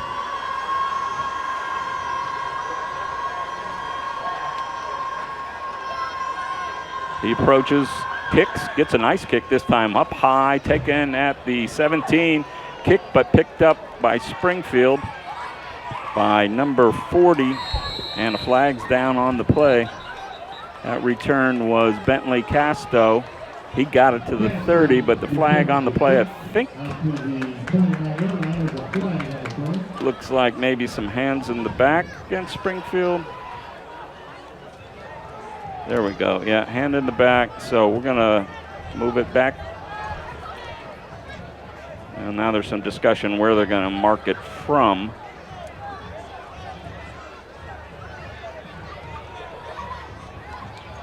Still some confusion. Now we have no football on the field, so it's going to be really hard to spot this. There we go. There. Hey, we're trying it. Referees were doing a little deception play. Yeah, and it worked. It worked on me. So fortunately, there was no 10-yard penalty because it was a kickoff, so they'll start from their own 19-yard line. Yeah, let's call it 1st and 10 from the 18 for the Spartans. Keller at quarterback. Again, trailing this time by 2. Keller calling the signals. Back in the pocket, looking to throw, looks downfield across the middle. He's got his receiver, number 7 at the 30, and that is Jace Garrison with the catch. He's got just enough for the first down. They're going to spot him at the 31. We got a timeout on the field with, we got a Spartan down in their offensive backfield. Looks like possibly a lineman. And somebody's got a leg issue. That's big number 77, Elijah Maynor. Yeah, Maynor's one of the stalwarts, and they're stretching him like it. We said this earlier, Randy, and we're seeing it quite often now. They're stretching it as if he's got a cramp, and boy, it's a painful one the way he's wriggling around down there. I never had a cramp that wasn't painful. Well, there you go. That's true. Yeah. How dumb am I? Yeah. He had a cramp, but it really didn't hurt at all. On a scale of 1 to 10, every one has been a 10. 10, yeah. 9.9 is the best cramp I ever had. Didn't seem that bad. No, I don't mean to make light because he's in a great deal of pain, and he's been a stalwart since about the second series. For Springfield on both sides, but man, they're having all kinds of trouble rubbing that cramp out. And folks, most if not all of us have been there. I hope that that's all it is. That certainly appears to be what it is, but I shouldn't jump the gun with the kind of pain that he's in. It certainly could be something more than that. But it was in the offensive backfield, so it was on a pass block, and we don't pick up everything. I wonder if somebody rolled up on him or if it indeed is just a cramp. So he's being attended to. With that, let's go ahead and take a 30-second break here from Port Summit Rotary.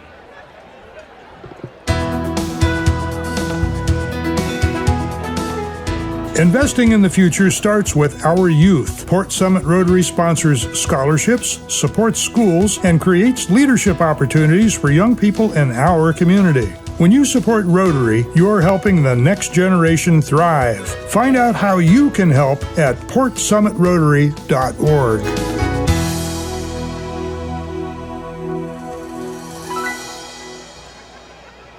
So we're still on a break from the action here as Elijah Maynor still down on the field. He's laying at about the 12-yard line. Does appear like maybe it's subsiding somewhat because he's not outwardly showing the kind of pain that he was in. And the minute I say that, then he grabs for his helmet again. So I'm going to quit guessing what's going on. We'll wait to find out for sure. Coach Lawley was out talking to him.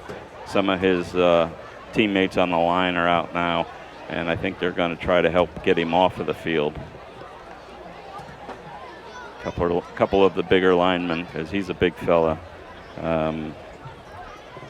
Maynor is a 6'2", 265-pound lineman, and a very important part of what they're doing here at Springfield this year. If they're gonna make the kind of improvement Coach Lawley would like to see, he said in the pregame to me, they're going to go as far as their offensive and defensive lines can take them, and that's been evident already tonight. Yeah, they've got some nice players along both defensive and offensive line. Good size, and what has cost them is they've been a little bit sloppy with the ball. Yeah, they have a couple of big fumbles from Cone Keller, who's been otherwise really good, but those fumbles were both very costly, and that's helped keep Waterloo in the game, not only in the game, but now leading. Let's take one more break here. Let's hear from Celebration Palace, and we'll be back, and hopefully we'll have some good news for you on Elijah Maynor.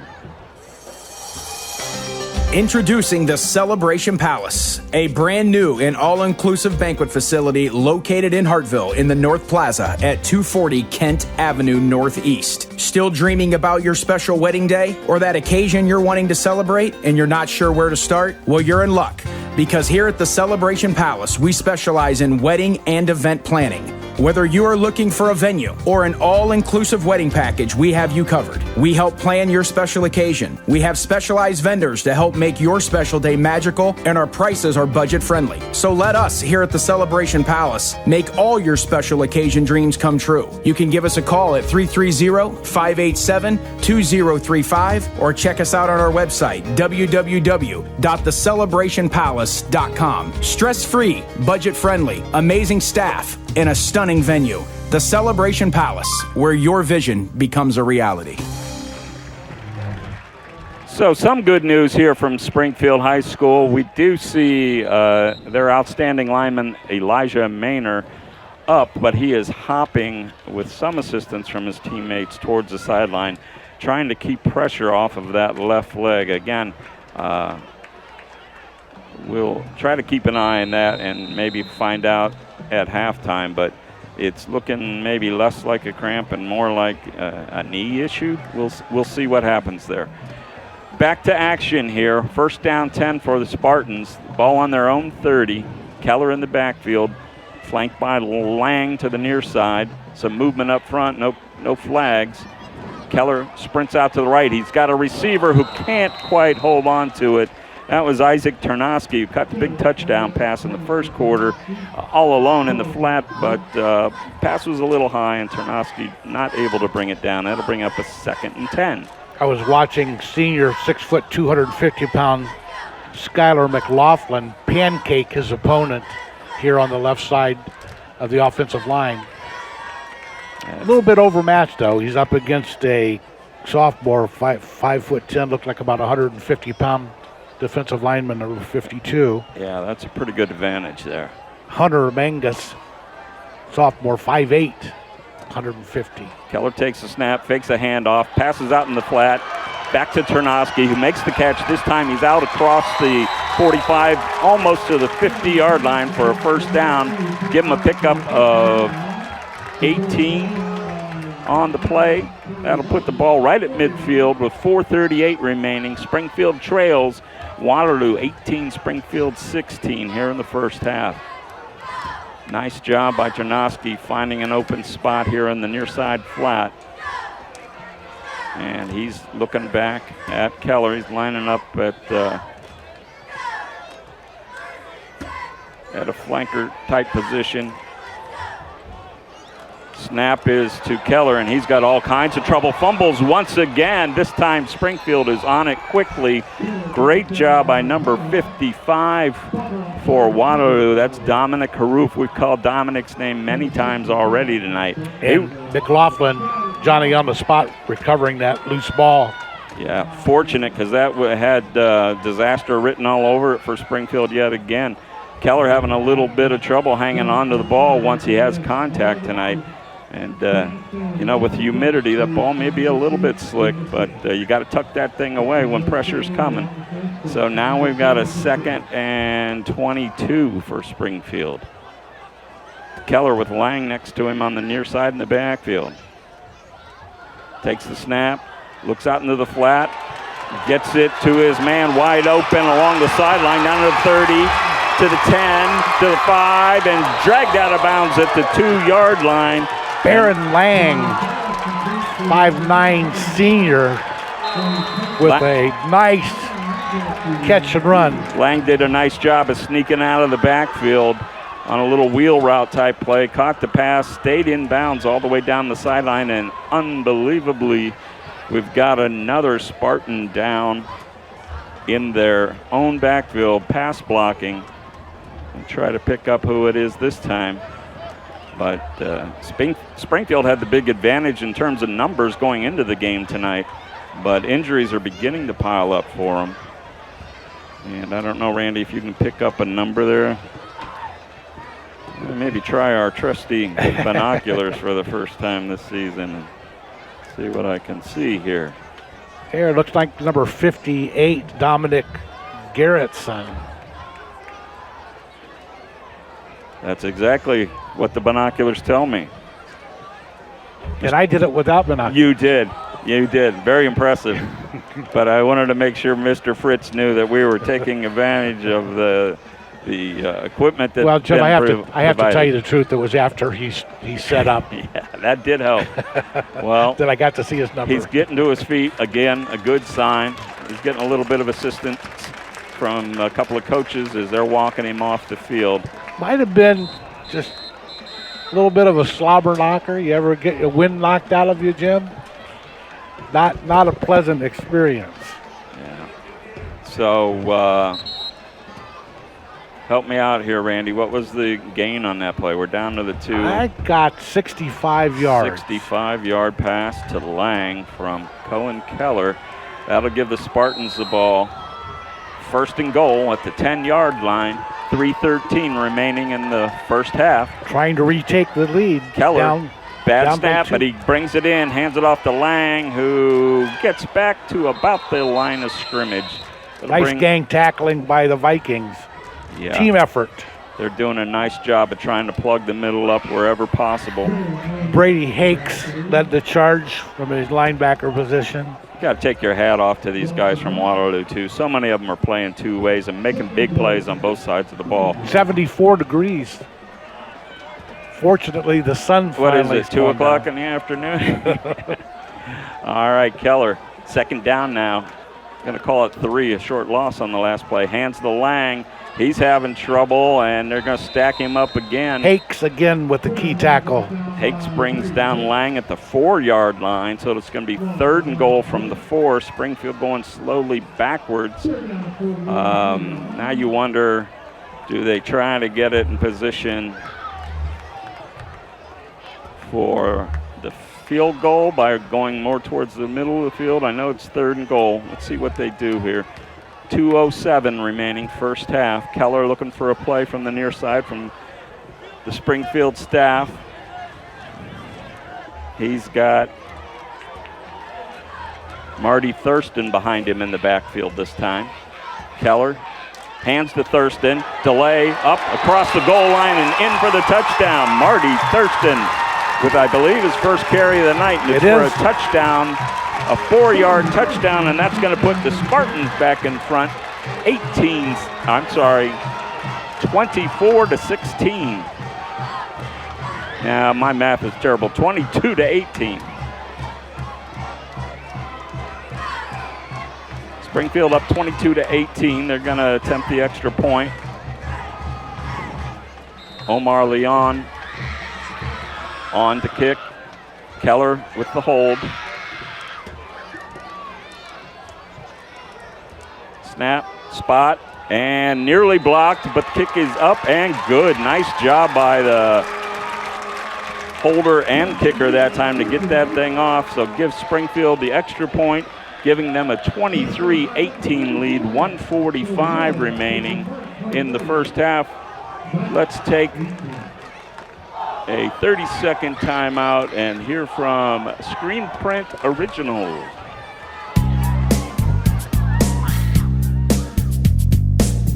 Tired of boring off-the-rack tees? Want to express your unique style or promote your business? How about create an unforgettable memory? Call us at Screen Print Original, 330-414-1635, 330-414-1635. We bring ideas to life. We offer high-quality DTF transfers on a variety of apparel, ensuring vibrant colors and lasting designs, from custom creations to bulk orders, all for you. If you have an idea, give us a call at 330-414-1635, 330-414-1635. You can also drop us a line at screenprintoriginal@gmail.com. We look forward to serving you. Ron Whitmer and Randy Lipscomb back here at Springfield High School with just a minute 45 remaining in the first half. Just before we came back, Randy, you hit me with a statistic that I find hard to believe, but I trust you, buddy. Tell me again. This is something. Last year, the entire season, the Spartans, with a 1-9 record, one win over Minerva, scored 36 total points for the whole campaign. They have 23 here in the first half. Hey, that is something.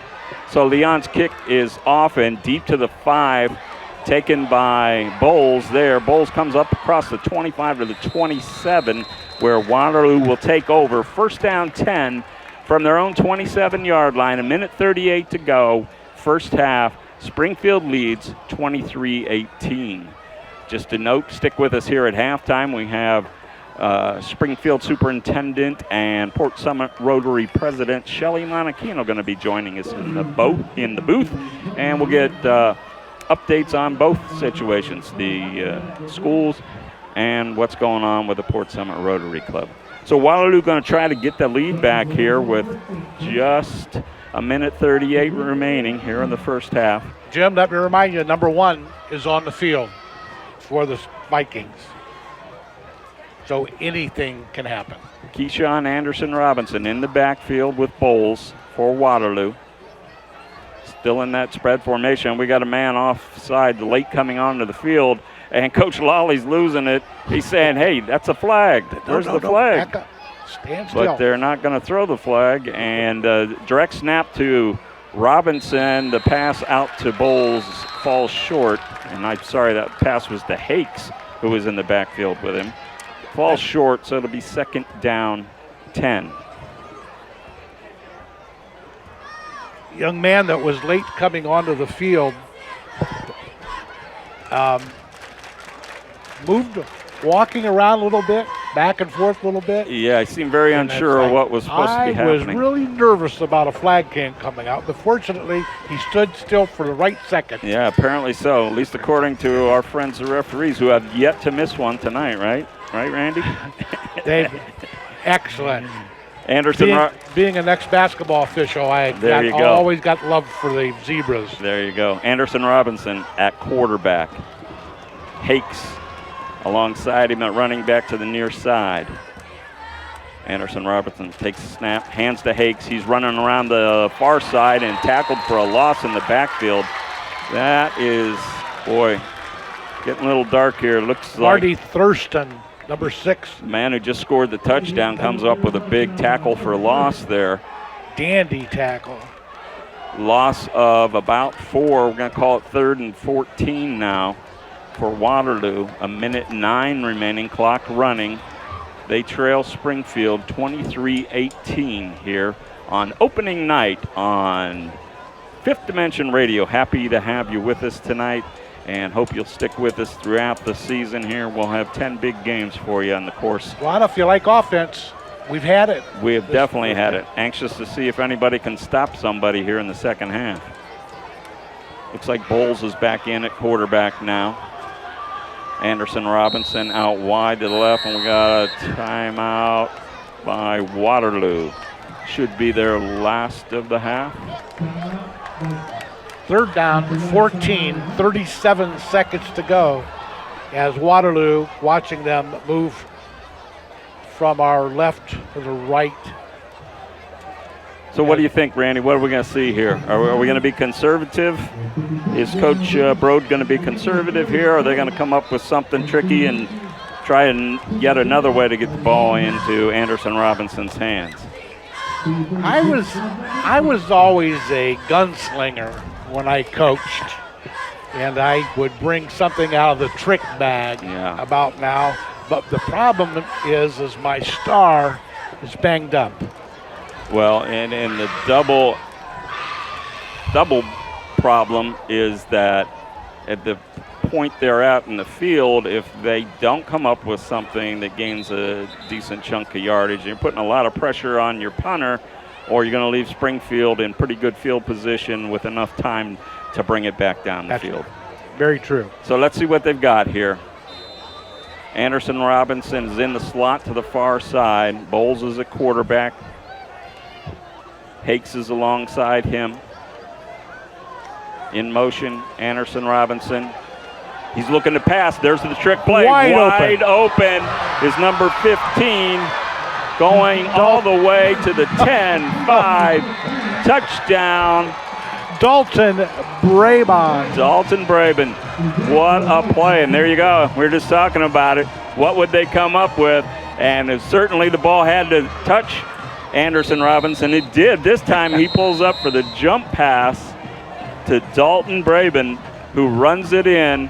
And wow, we're racking up some yardage. So the young man now has a touchdown run, a touchdown pass, a touchdown reception, and a fumble recovery for a touchdown.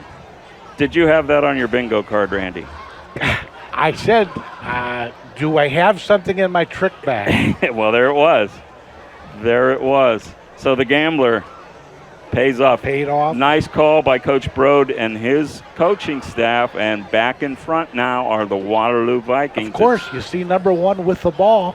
You're going to probably put all of your Greyhounds on trying to corral Absolutely. him. Absolutely. Defense was probably right where they needed to be. But Brabon snuck out and was all alone. The ball was up in the air. It wasn't the prettiest pass you're ever going to see, but he had plenty of time to pull it in, and then it was off to the races for and the a nice touchdown. Catch. It took a nice catch. I've seen Division I football receivers drop that pass. Yeah, and that the spot of the ball was. I'll get better at this as the season goes along. Was that the 20? Or the 25? I had it at the 20. At the 20. So an 80-yard touchdown pass added to all of Anderson Robinson's numbers. Check that. Make it 25. I was going to say, we're going to watch this tomorrow and find out how many times we were wrong. So, just like the players on the field, folks. It's our first game. Randy and I, in fact, Randy didn't know till yesterday he's going to be helping us out today, and thank God for him. He keeps me from messing up too horribly bad here. But I went into the box of color play-by-play and got out the albums, and I'm thinking, man, that's been 30 years.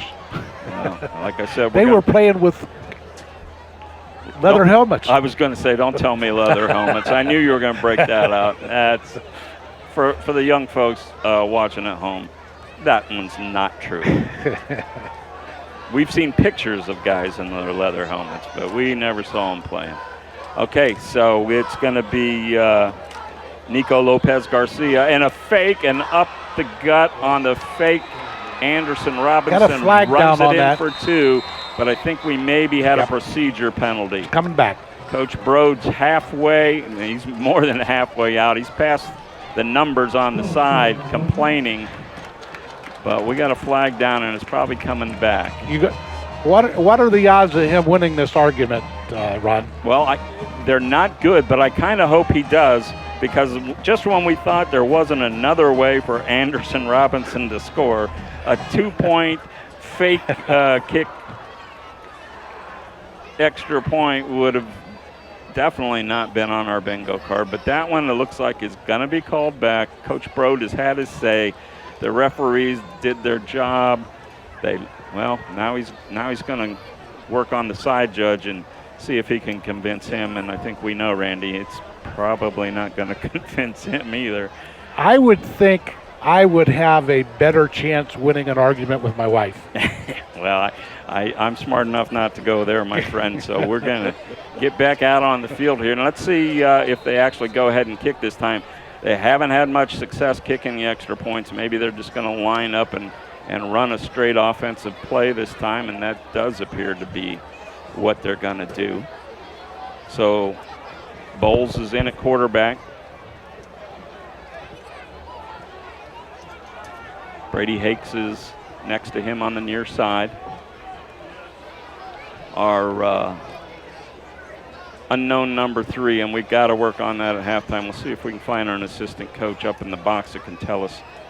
He's split out to the left, trips in narrow to the right, rolling to the right, then passing back across his body, picked off by Springfield in the end zone. Looks like Lang. No, that's number 13 for Springfield. That interception was by Marcus Lewis, who denied the extra point. So we're at a 1-point game now with 24 seconds remaining in the first half. It's Waterloo 24, Springfield 23, and what may end up being at the end of the season the most entertaining game of the season. I mean, we might just pack it up and say it ain't going to get much better than that, right? It'd be hard-pressed to have a more exciting half than we've seen this evening. I know the Spartan fans would prefer to be on top right here, but they got to be pretty happy. As you mentioned, the points that they're putting up on the board tells you that Coach Lolly's definitely got them going in the right direction. This is a team that handled them easily last year, and it's going to be anybody's game going into the second half.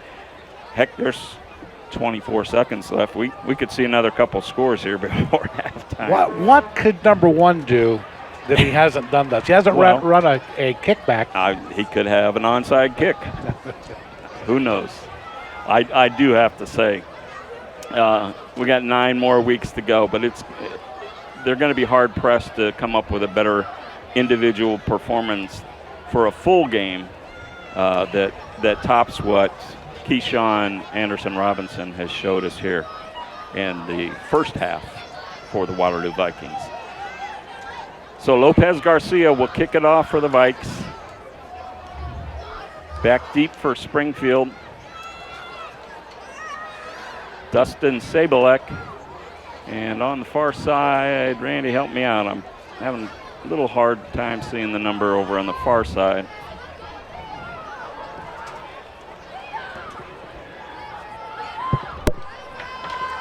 Ball's on the 40. Lopez Garcia checking with his teammates. Everybody's ready. Here's the kick.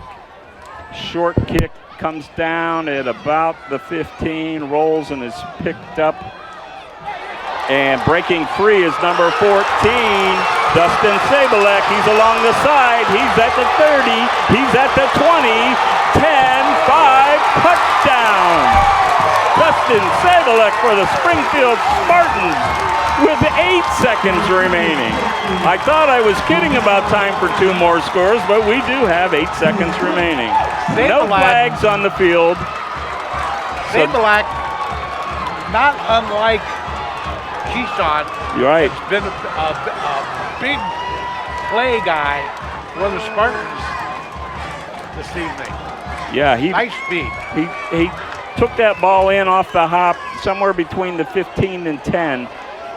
Broke through around the 30, hit the sideline, and it was a foot race the rest of the way. So the Spartans now lead 29-24. Leon on to attempt the extra point for Springfield. Keller will hold. And we got an offside. Yeah, it took a while for the flag. Now this brings up something interesting. So offside on Waterloo. That'll move the ball half the distance. Does that entice Coach Lally to go for 2 here? He's up by 5. That'd put him up 7. And he's asking, what's he asking? Yeah, they got a timeout on the field. So they are going to talk about it. And it occurs to me that probably at this point, going up 7 has got to be appealing to him. On the other hand, Randy, the kicking game for Waterloo, extra point-wise, has been lacking tonight. So a 6-point lead is kind of like a 7-point lead in most cases, unless Waterloo can get their kicking game together here. But by any means, you sure this is halftime and not the fourth quarter? 53 points. I don't think we need to worry about 1 point, extra point. So at this moment, our halftime guest has been up here for a while now. We're a little worried Shelly Monachino wasn't going to make it up in time, but now she's been up here for about a half an hour, so she made it in plenty of time. No problem at all. All right, Springfield still, what are they going to do here? No, they've got Marty Thurston. Yeah, Thurston's in the backfield behind Keller. They're going for 2.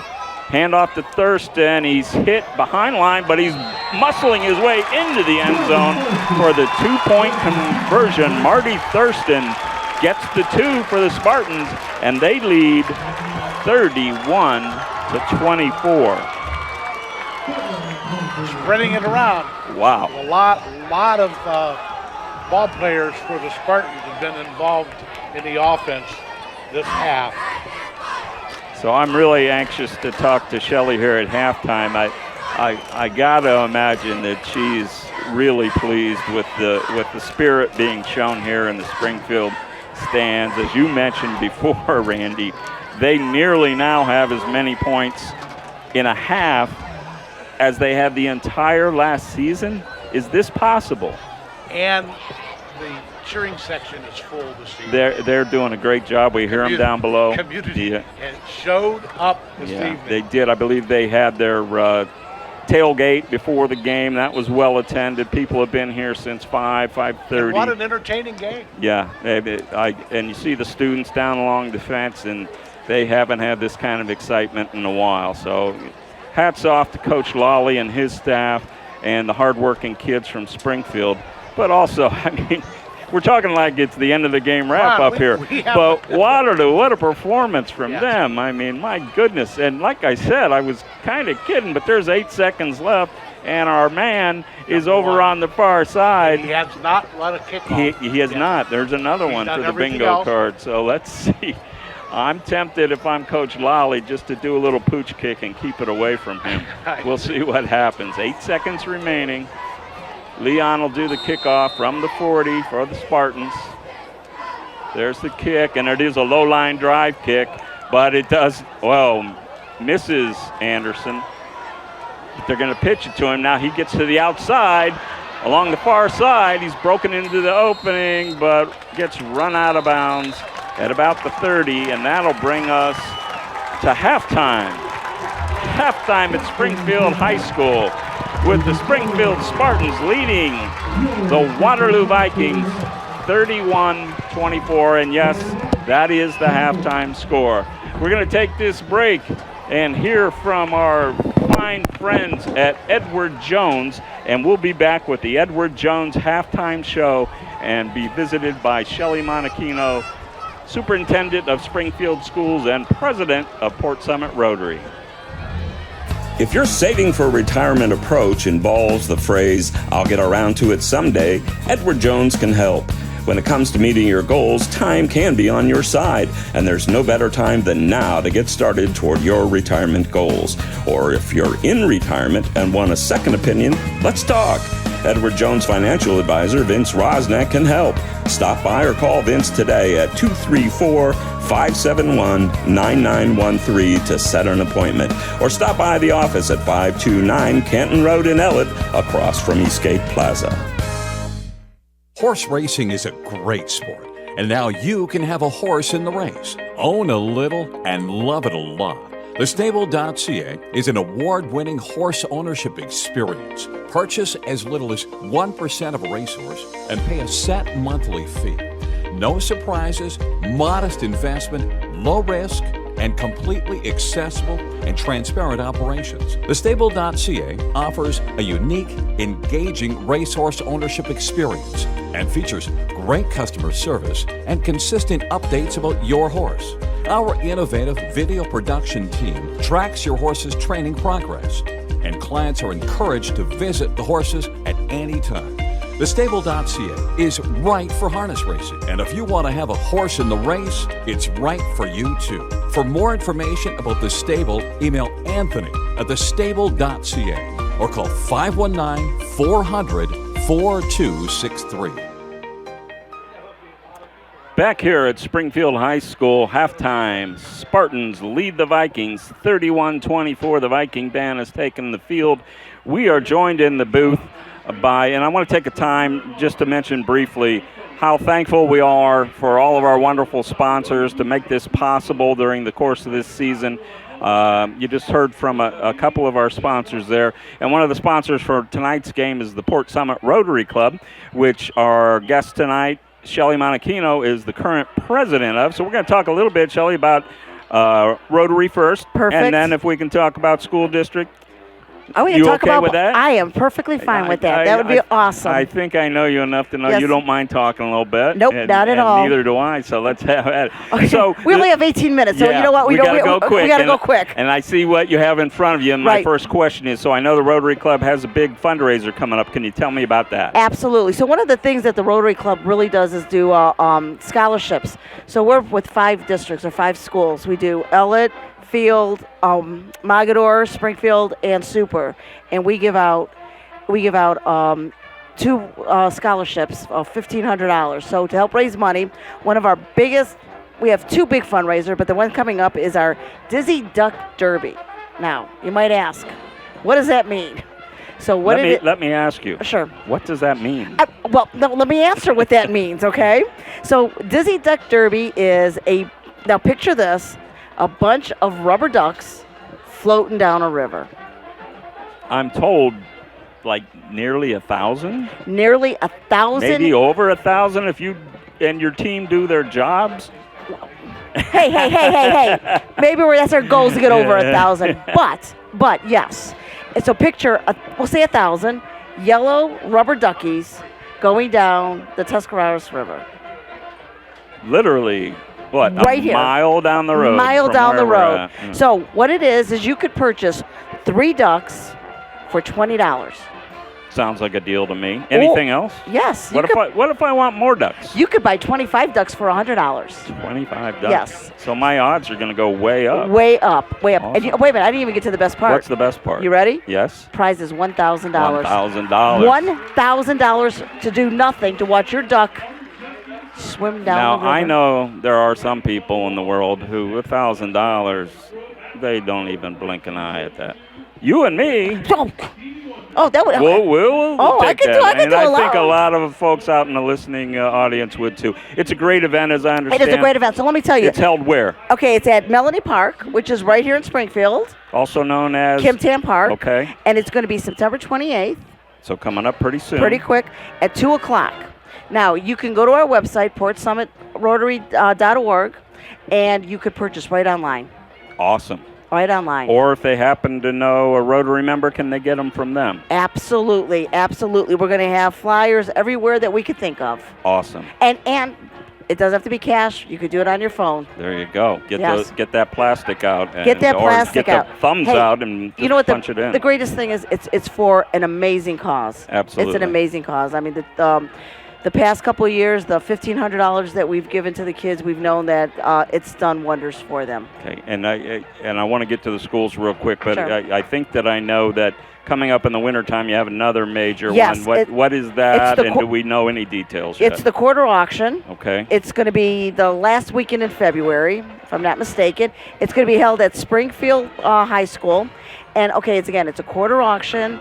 You got to experience it to know it. And it is a fun evening. We'll have more information coming out on that. Awesome. We'll look, Yes. and you can find that on the website as also. well as it gets near. Yep. Okay, so I'm going to ask you to Ask me something. What are you going to ask me? figuratively change hats, because I didn't see you weren't wearing a hat today. It's changed. Yeah, I had a hat here somewhere. Well, it was right in the middle of the floor, so I moved it over. It was a little too hot for me and all my bushy hair. Yes. Here. So I had to time take for my a hat haircut. off. Time for a haircut. So you are, to quit the clowning here, the superintendent Yes. of Springfield Local Schools. Yes. I know levies are always an issue for many school districts. Yes. And you've had some success recently Yes. with levies. You want to bring us up to speed on Absolutely. what has happened and what that means for the community? Absolutely. So we've had 4 renewal levies. We've passed 3 of them, and we have our 4th one coming up this November. And what has it done? It has done amazing things for our school. We brought back full busing, so we had to cut that when Awesome. we didn't. Yeah. We brought back full PE, art, and music for the elementary. So important. Oh, it's so important because the arts is such an important thing for our kids.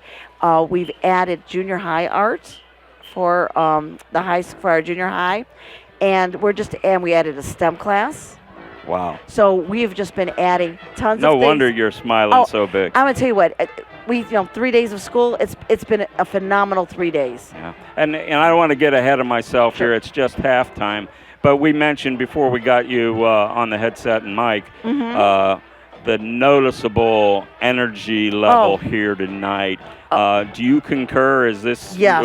regardless of the final outcome, has been a successful night for the school district? I have to believe. It truly is. So we started off with our tailgate. This is our 3rd year for that. We had a very large amount of people reach out. It was youth night, so we have 200 kids in our youth program. 200. I mean, how awesome is that? That is just, it's grown 3 times in the last 3 years. If you look out on the stands, I mean, we are just packed. You just sea of red everywhere. They came early, and obviously they haven't left. I mean, No, I should know how much it costs to get into a high school. $6. For $6, how can you get For this students, kind of $8, entertainment? $8 for adults. Oh, yeah, absolutely. Just wondering, even if you weren't a fan of either of these 2 schools, you'd be having a ball watching this game. Well, and you know what? And the halftime show, Waterloo's out there right now, and Springfield's getting ready. What is it? They're celebrating the 50 years of Saturday Night Live. Oh, wow. So they're going to be doing songs from some of the skits from the show. So they've been practicing I'm going hard. to assume you did not hear our pregame, but I did mention that, traditionally, through the ups and downs of the school system over the years, the one constant, I think, has always been the Springfield Marching Band. They are always top level. They play well. They come out in numbers. They entertain. You got to be so proud of what your music people are doing. I can't even explain to you what our band does, and that is something that the kids really do come out for the classes. And we just brought up a new choir teacher, so we're building up our choir program too. So We're building up the music. Get to those concerts this year. Keep an eye out. Absolutely. And what's the school website where people can keep up to date on all the events coming up? Awesome. SpringfieldSpartans.org. SpringfieldSpartans.org. Doesn't get much easier than that. Not much easier than that. Port Summit Rotary. Is there? I should mention there is a dash in the Port Summit Rotary if they're trying to enter that in the search.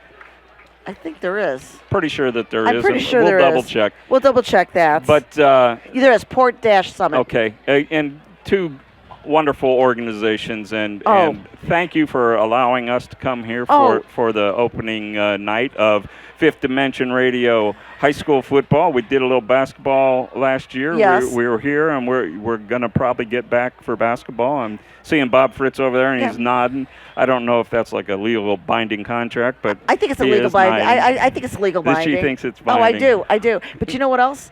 And you said it. What a first game.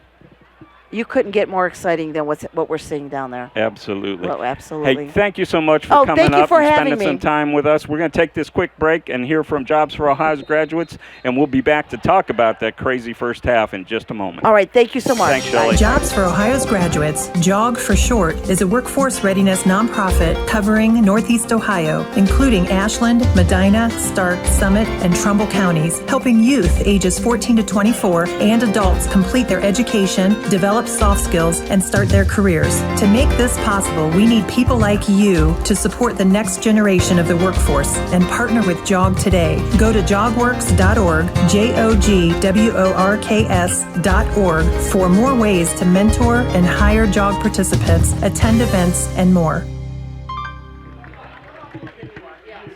We're back here at Springfield High School, and going to be talking here in just a moment with Bob Fritz. I'm going to get him hooked up on the headset here while Randy gets some statistics here ready for you. And boy, God bless Randy. He's pinch hitting at the last minute, and he's got enough stats to last about 3 games worth here. And we'll put together what we can for you. But needless to say, there's a couple of guys who've dominated the action. But Bob Fritz is back with us here at halftime. Bob, what are your thoughts not only on the game but on the team that we've assembled here and the start we're getting off to here? We know, just like when we did basketball, things will get better and smoother, but the game is carrying itself tonight, right? This is a great game. Yeah. A lot of offense. And I got to give you credit. You picked it, and some of us probably looked cross-eyed at you and said, really? Springfield and Waterloo? Well, wow, what a game. You know, we talked about this, Ronnie, when I decided to do football on the radio for Fifth Dimension Radio. Right. I went after some schools that don't get a lot of recognition, don't get a lot of airtime on the radio and stuff like that. And I'm glad I picked this game. This is a great game. Yeah, absolutely. And you were standing out there midfield with me in the pregame when I thought we were recording some interviews with the coaches, and my fat thumbs hit the wrong. But both coaches were so very appreciative of just that fact that, they don't typically get much media coverage. And to have us here, I think, and have such a wonderful game, they're going to be able, some folks are certainly listening to us live, and we want to thank them for tuning in, but there'll be probably many more watching it on YouTube or catching it on Fifth Dimension Radio's website after the fact. They were so tickled for the coverage, so we're glad to be here. I know the Waterloo coach, he sat there and said, I can't wait to see this. Yeah, absolutely. And Coach Brode, yet another apology for somehow losing our pregame interview, which he was just obvious or just awesome at. So, Bobby, I want you to talk a little bit about the schedule that's coming up for the rest of the season. What are we looking at going forward, starting with next week? All right, next week we're going to be at Barberton for the Stowe-Barberton game, the Bulldogs versus the Magics. The game 3 in 2 weeks from now will be Green at Talmadge, the Bulldogs and the Blue Devils. And then we're going to be at Cauga Falls on September the 12th. September the 12th will be the last game ever played at Clifford Stadium in Cauga Falls. And that's going to be between Barberton and Cauga Falls. And if you know anything about high school football, especially in northeastern Ohio, that's been a big rivalry for years. Barberton and Coach. So what a way to end Clifford Stadium. Great way to go out at Clifford, and then, well, I don't want to steal your thunder. There's more to that story you'll get to in a second, but go ahead. And then, of course, on the 19th, September 19th, we'll be at Mogador for the Orangeman. Backyard rivalry. Well, you know what? It hopefully is becoming a rivalry. They never used to play, and now they are. Of course, I graduated at Ellett. We used to be able to go to the Ellett game, and you sitting in the bleachers, you can see the Mogador lights. Yeah, that's how close these absolutely. schools are. They are very close. And then we're going to Woodridge, Coventry Woodridge on the 26th of September. And then on October 3rd, we're going back to Cuyahoga Falls as they open the new stadium. How about that? It's Aurora Greenman, usually got a pretty good team, will be opening a new stadium at Cuyahoga Falls. And I believe I saw online that they're calling that Lambert Field. Lambert Auto Group is sponsoring that, so great for them. Field, it's a beautiful new stadium out there. Yeah, so looking forward to it, definitely. And then, of course, we'll be at Barberton on the 10th of October with Revere. On the 17th, there is going to be a change. Originally, it was scheduled Twinsburg at Stowe, but the game was moved to the second week of the season. Right. So we're working on filling that spot. And I'm not going to jump the gun, but we got a possibility of a really great matchup. Really good matchup. And then we'll finish out the season back here at Springfield as Woodridge Bulldogs take on the Springfield Spartans on October the 24th. Man, what a great lineup. What a great opportunity to get some schools who don't traditionally get a lot of coverage. And I know how your operation works. I've been part of it here for a little while now, and it just keeps getting better. Well, I personally, I think I build a good team between you, Randy filling in, great job. Chris is coming in. Yeah, we're looking forward to that. We got our producer over there, Bob Felmley. He's the man. He does it all. He does it all for us. Basketball season, and I'll be saying it all football season. He makes the rest of us look good. He makes Fifth Dimension look good. Yeah, because absolutely. If it wasn't for that guy, I don't know what I would do. Yeah. And of course we got Roger McLean over there. He's help running the cameras tonight. So, and like I said, you can catch the game tomorrow or Saturday or maybe late Saturday, early Sunday at the latest. After we get it all edited and stuff, the game will be on our Fifth Dimension YouTube channel. Fifth Dimension Radio 10-cent beer night is what the YouTube channel is. Okay, awesome. So you can catch the game there. So, hey, I'm looking forward to so many things going on. Thanks, Bob, for bringing us up to speed on everything. We're going to take a quick break here and listen to our fine friends at Celebration Palace, and we'll be back to take a quick look at some halftime statistics. Introducing the Celebration Palace, a brand new and all-inclusive banquet facility located in Hartville in the North Plaza at 240 Kent Avenue Northeast. Still dreaming about your special wedding day or that occasion you're wanting to celebrate and you're not sure where to start? Well, you're in luck, because here at the Celebration Palace, we specialize in wedding and event planning. Whether you are looking for a venue or an all-inclusive wedding package, we have you covered. We help plan your special occasion. We have specialized vendors to help make your special day magical, and our prices are budget-friendly. So let us here at the Celebration Palace make all your special occasion dreams come true. You can give us a call at 330-587-2035 or check us out on our website, www.thecelebrationpalace.com. Stress-free, budget-friendly, amazing staff, and a stunning venue. The Celebration Palace, where your vision becomes a reality. Back at Springfield High School, about 3 minutes to go in the halftime time as the Springfield band is entertaining the heck out of us. Currently, they're doing a tribute to Saturday Night Live, and we've got a Will Ferrell impersonator down there. We need some more cowbell. Playing the cowbell. Yeah, absolutely. Great job. So, Randy, quick look, and I know there was so much going on, and we don't pretend to have every stat available to you, but you want to highlight some of the craziness that went on? We had some really long plays in the first half.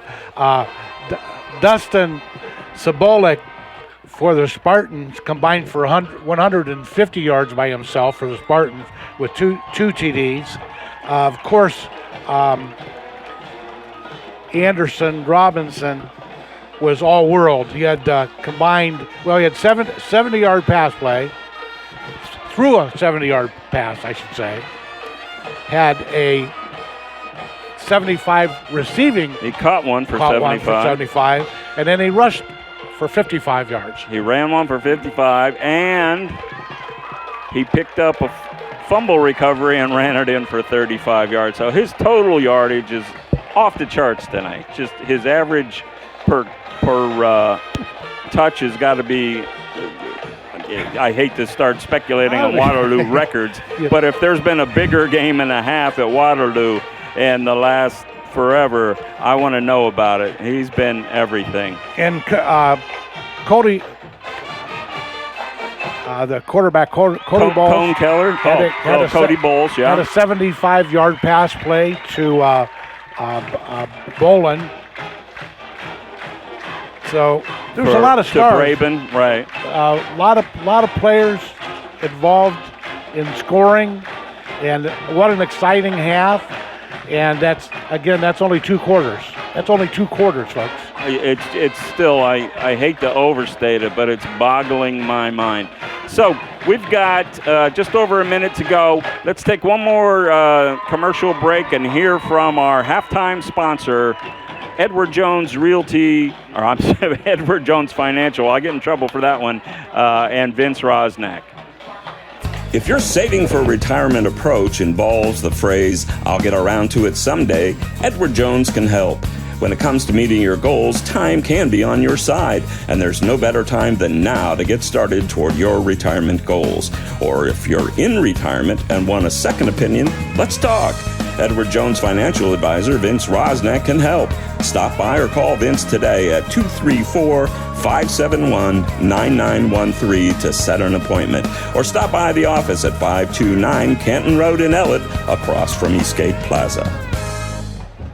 So we're back at Springfield High School. Ron Whitmer alongside Randy Lipscomb, our guest color commentator tonight. And folks, here's the thing. It's hard enough. So we're kidding around here early in the pregame, and it's been 45 years since I called a high school football game, a state championship Mogador at the River Bowl in 1980.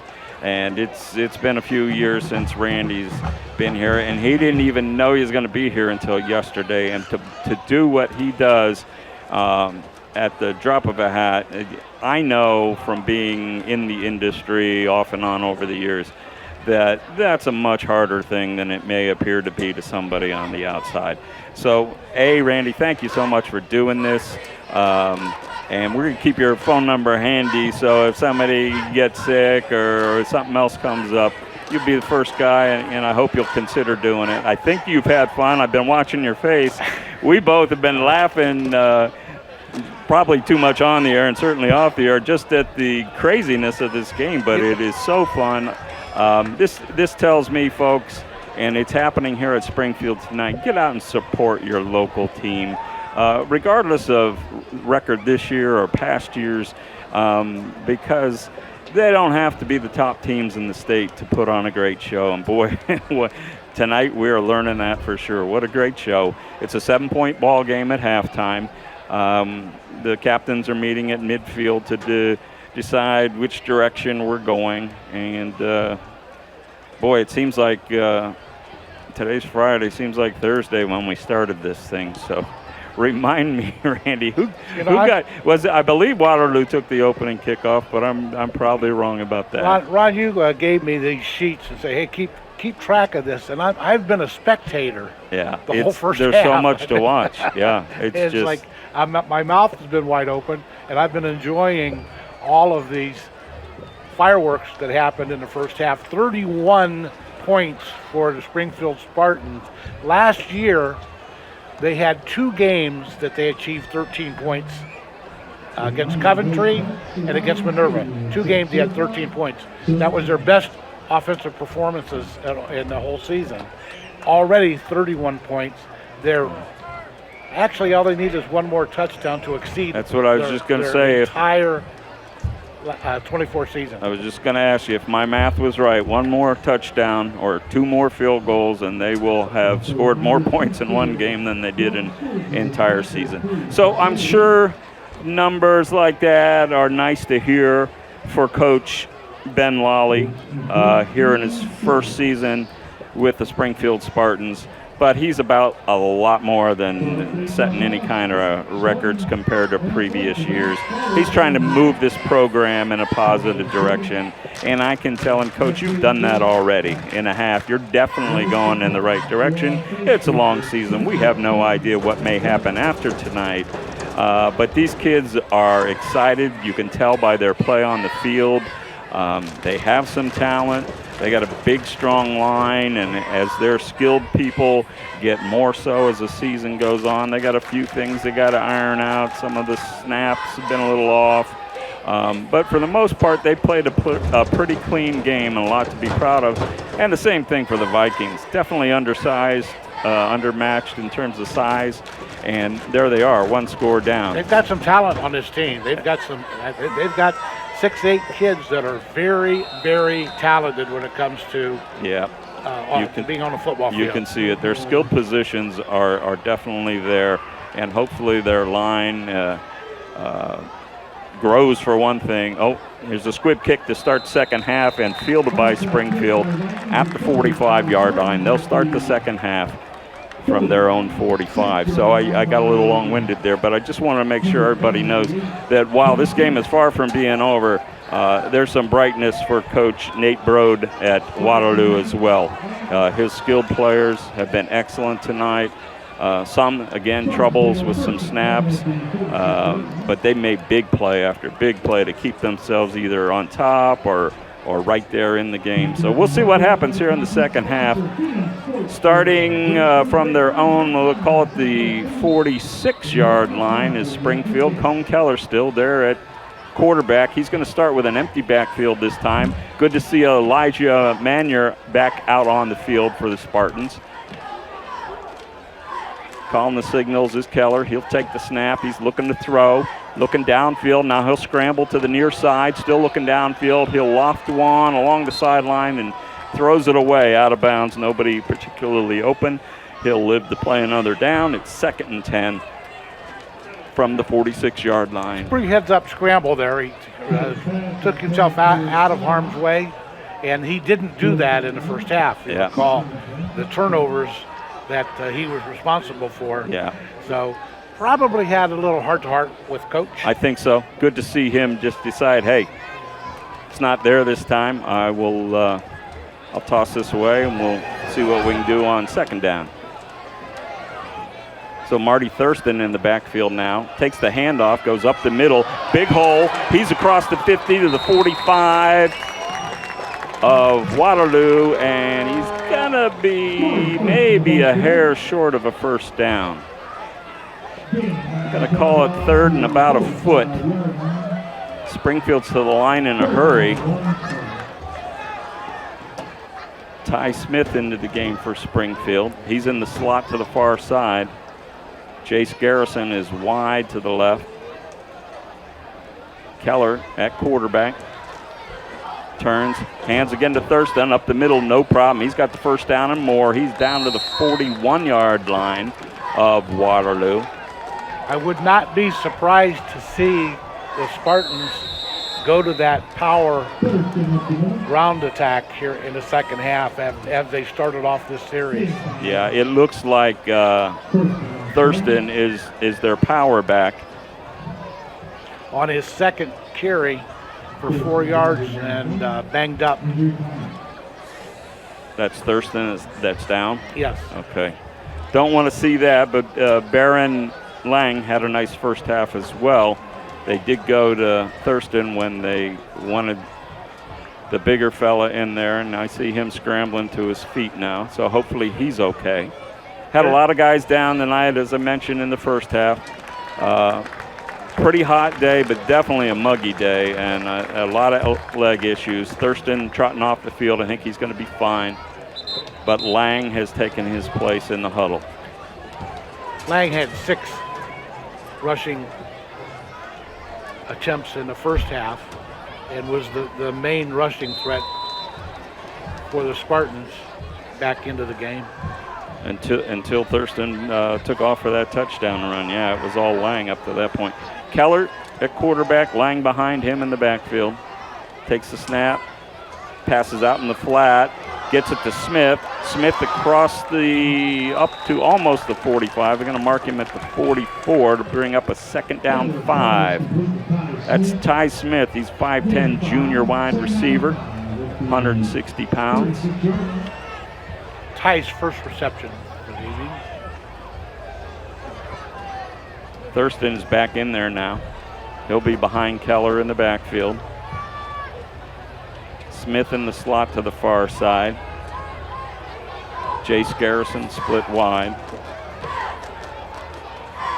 Keller hands inside to Thurston. Another hole up the middle. Thurston across the 25 to about the 24. Give him the first down, and he is finding all kinds of space. That big offensive line again, Randy, just doing their jobs, moving people around. 10-yard gain, following the big uglies. Well, that's what we call the big offensive line. Thank you, because there are parents listening that are going to be looking for you. Well, mothers don't call them that. Keller in the backfield. He's got Thurston behind him. Running out of the spread. Fake handoff. Keeper by Keller. Bad decision that time as he's taken down for about a 2-yard loss. And that's 55, who is Dominic Haruf. Haruf, at least his 4th tackle of the night, maybe 5th. Finding all kinds of holes to plug up. So it is a loss of 2. Call it 2nd and 12. Ball at the 26-yard line. Keller looks over the line. Calls for the ball, snap. He's looking downfield, looking in the middle, now out to the right. Running to the right, near the right sideline. He's hit as he throws, out of bounds, incomplete. Great pursuit that time by number 13 for the Vikes. Also, Keyshawn Anderson Robinson gave him a little shove at the end of that play. Yeah, Ben Riley and Anderson were right on top of him. Brady Hakes was there. Like we said, mostly on offense we've been talking about it. But these guys must be in great shape because they're awful quick in the defensive side of the ball too. I mean, Hakes a running back, but he was playing, I believe, at the nose in the first half. Now he's playing defensive end currently for the Vikes. Keller, 3rd down and about 12. Calling for the ball. There's the snap. He's looking downfield again. He's sprinting out to his right. He pumps, looks into the end zone, had a man open, didn't see him, threw it instead to Smith over his head. Incomplete. It'll be 4th down and 12.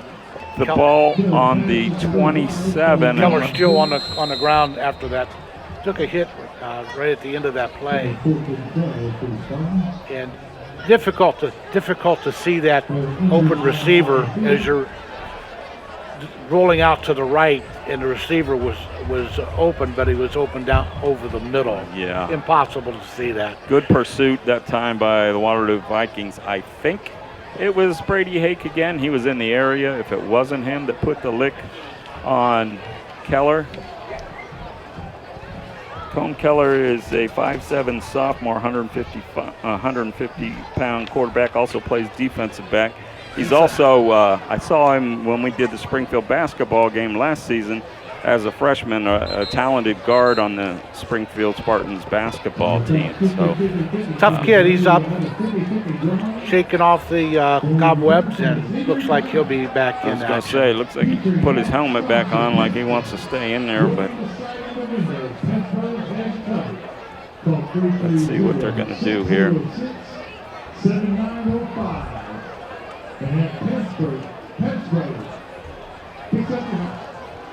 Waterloo, with his short squad, he's taking every opportunity to get his kids cooled off, and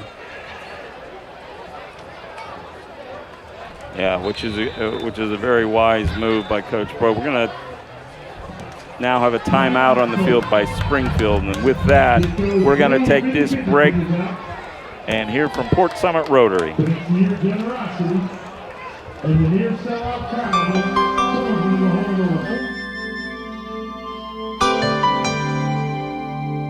Port Summit Rotary is your hometown club with a global reach. From feeding families in Portage and Summit counties to eradicating polio across the world, we're part of a movement that matters. Local hands, global impact. Join us, portsummitrotary.org.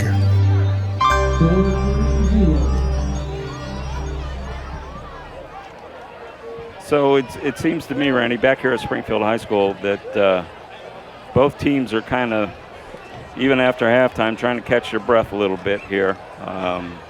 Still the first possession here in the second half, and Springfield has marched the ball down the field, but in smaller increments. I think we're getting so used to those 70-yard runs and 75-yard pass plays, and you see you're pulling up some weather there. We're still a little warm here on the field. Still right around 71 degrees on a late evening. Keller in the backfield for Springfield, looking downfield. He's looking in the end zone again. He's got a man, and it batted up in the air and falls harmlessly to the ground.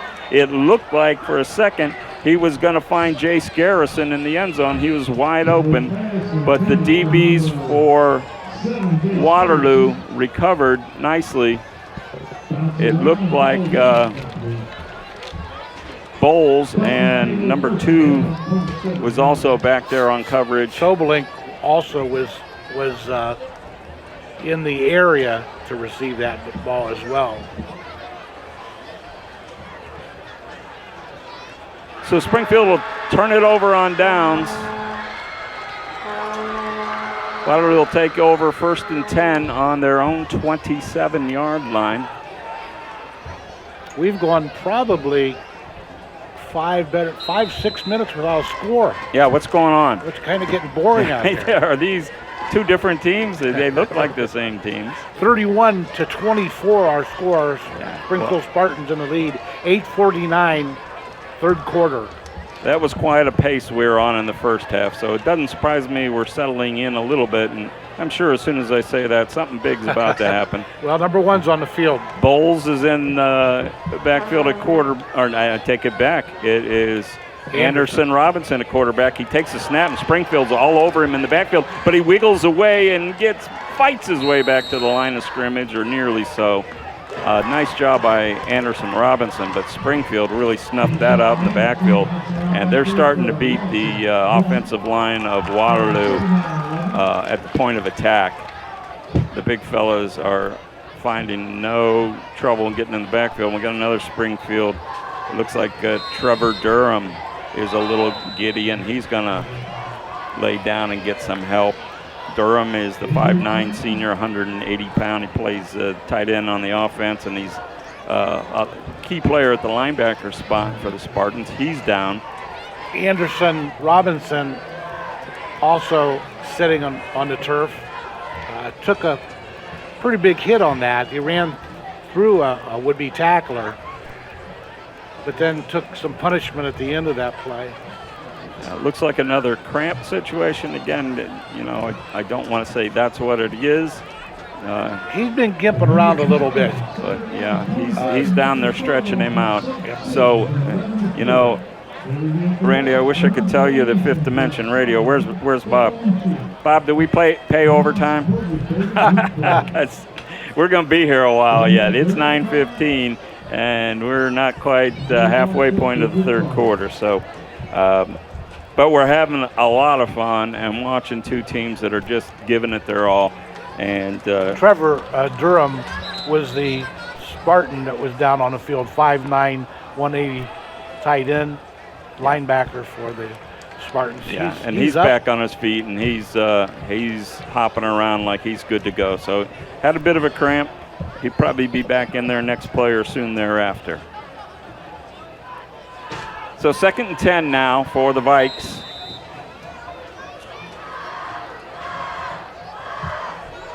And in the quarterback position, it's Anderson Robinson. Looking over the line, barking out commands, takes the snap, hands off to Hakes, and no, he doesn't. It's the end around to Bowles. Bowles on the near side with a big gain, knocked out at the 45-yard line. And another little razzle-dazzle that I didn't see coming, and a great fake handoff there by Anderson Robinson. Spencer Castro, junior defensive lineman, came all the way across the field to make that tackle. Good hustle. Good thing he did, too, because Bowles might have been off to the races. As it was, he picked up 15 and a first down. The ball's on the 45-yard line. Waterloo trailing by just one touchdown. And the all-important point after, which has been a bit of a struggle for them tonight. So we'll see what happens if they're able to push it across the goal line. Still a ways to go, near midfield. So Bowles is back now at quarterback. Hakes standing next to him in the backfield on the far side to his right. Anderson Robinson in the slot to the far side. Snap to Bowles. He's retreating now, gets the screen pass off to Hakes, and we got a flag on the play. I think we might have a hold on Waterloo. Very possible. Came from the side judge, but might have had the end holding there. Yeah, it looks as if number one, Trevor Dunham was held up there. Got a hold of his jersey. So Springfield is going to accept that penalty. It is holding. We're going to march it back 10, and we're going to go first down and 20. Spartans beginning to pin their ears a little bit more, aggressive on defense, and they are, Randy, and I think we speculated that this could be the case in the second half. Wearing down a little bit. Wearing down the smaller guys. We'll see if that holds, but right now it seems to be. Bowles in the backfield with Hakes. Calling the signals, slaps his hands, calls for the ball. He'll pass it out in the flat, and it is caught, but for little, if any, gain. Looked like it was caught by Dalton Braven, who had the big catch and run in the first half.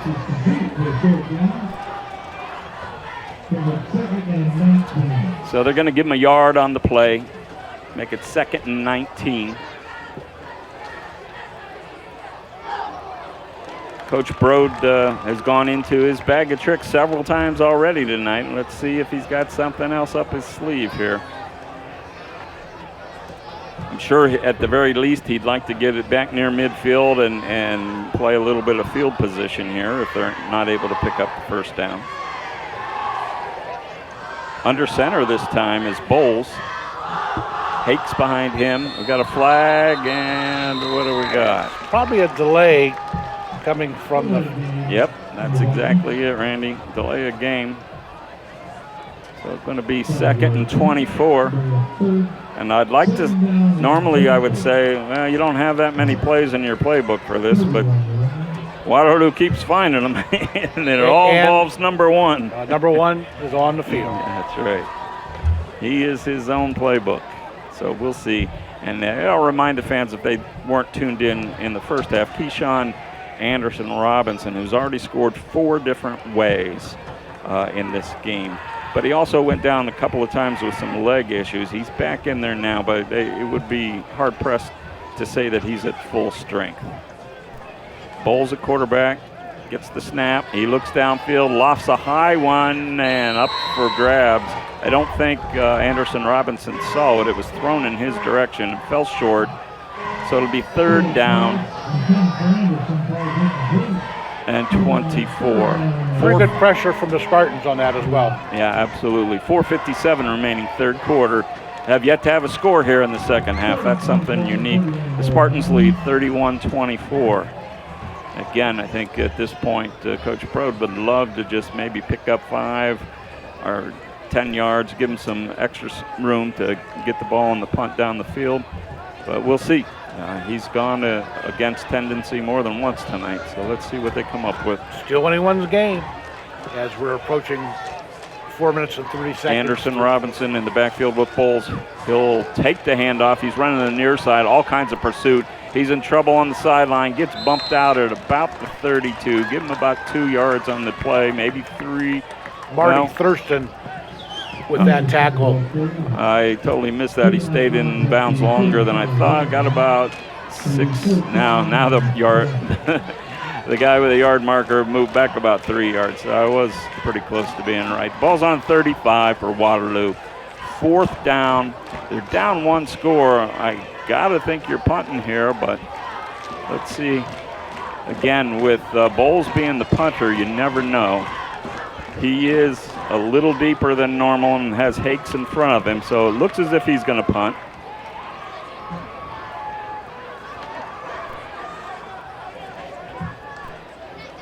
Oh, snap goes high. He comes down with it, but he's in trouble. Now he's going to run, and he's across the 35, up to the 40, to the 45, 50, and nearing the first down marker. Comes up about 4 or 5 yards short. An excellent athletic play. Nifty run by Bowles. By Cody Bowles. Just amazes me. That kid's a 9th grader. That ball should have been over his head, made a one-handed grab, pulled it in. And no, it wasn't a punt, but at least it got the ball back on the other side of midfield for Springfield.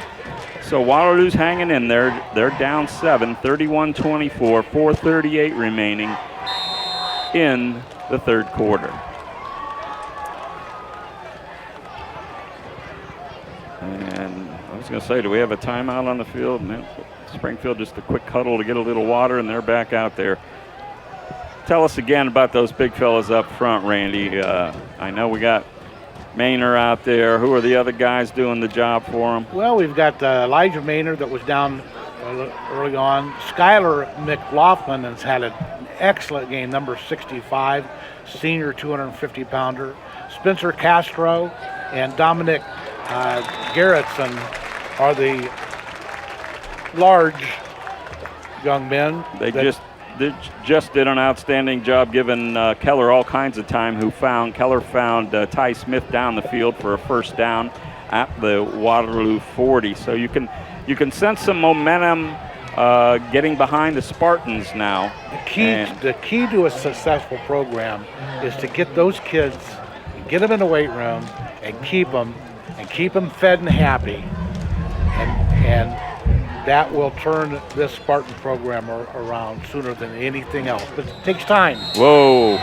Keller had a handoff inside for no gain, and our buddy Elijah Maynor, who we're just bragging on, had a little bit late block there. We have flags all over the field.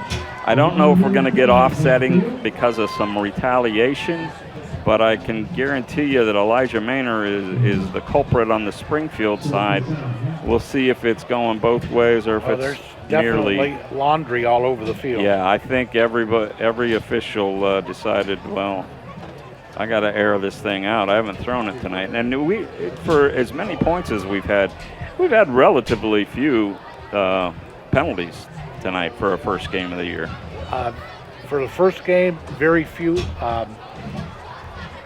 offsides, very few jumps. It's been a pretty clean game overall. Yeah, Coach Lawley is peeved, I think is the polite word, marching up and down in front of his bench. So I think this maybe is going just against Springfield, and I'm not sure if he's just upset with Elijah Maynor or the refs or a combination of the two. You didn't say anything to him to get him mad? No, we had a very nice conversation. Okay, good. Very, personal foul against Springfield, and those are going to offset. We got unsportsmanlike conduct against Waterloo. Those two will offset, so no harm, no foul, and we'll do it again. 1st and 10 on Waterloo's 40-yard line. 4 minutes to go, 3rd quarter, 31 Springfield, 24 Waterloo. So Lang's in the backfield behind Keller. Wide left is Jace Garrison.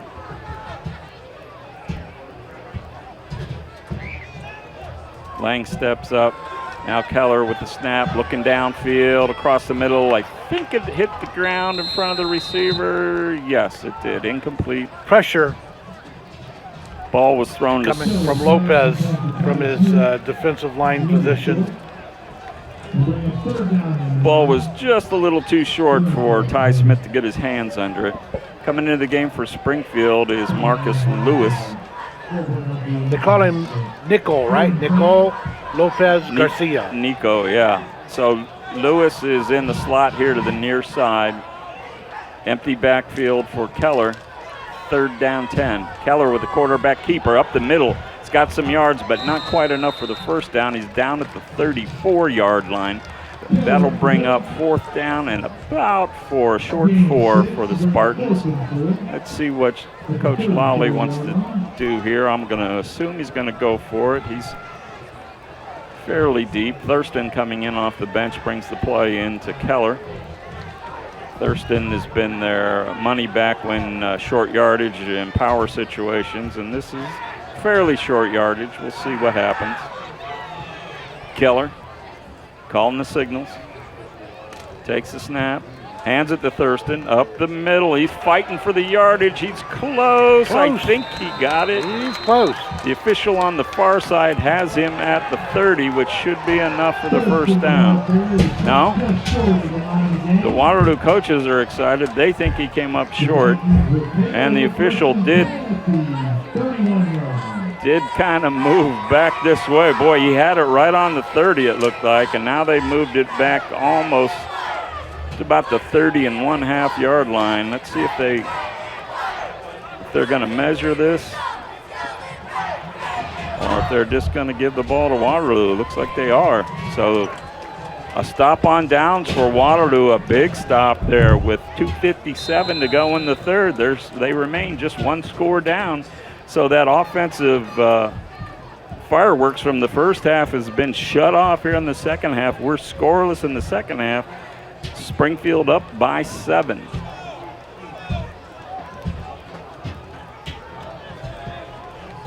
Waterloo with the ball. Bowles in the backfield. We had motion from, this is a strange looking play, and the snap goes over Bowles' head. He falls on it inside the 15 or at about the 13-yard line. And that play had disaster written all over it right from the start.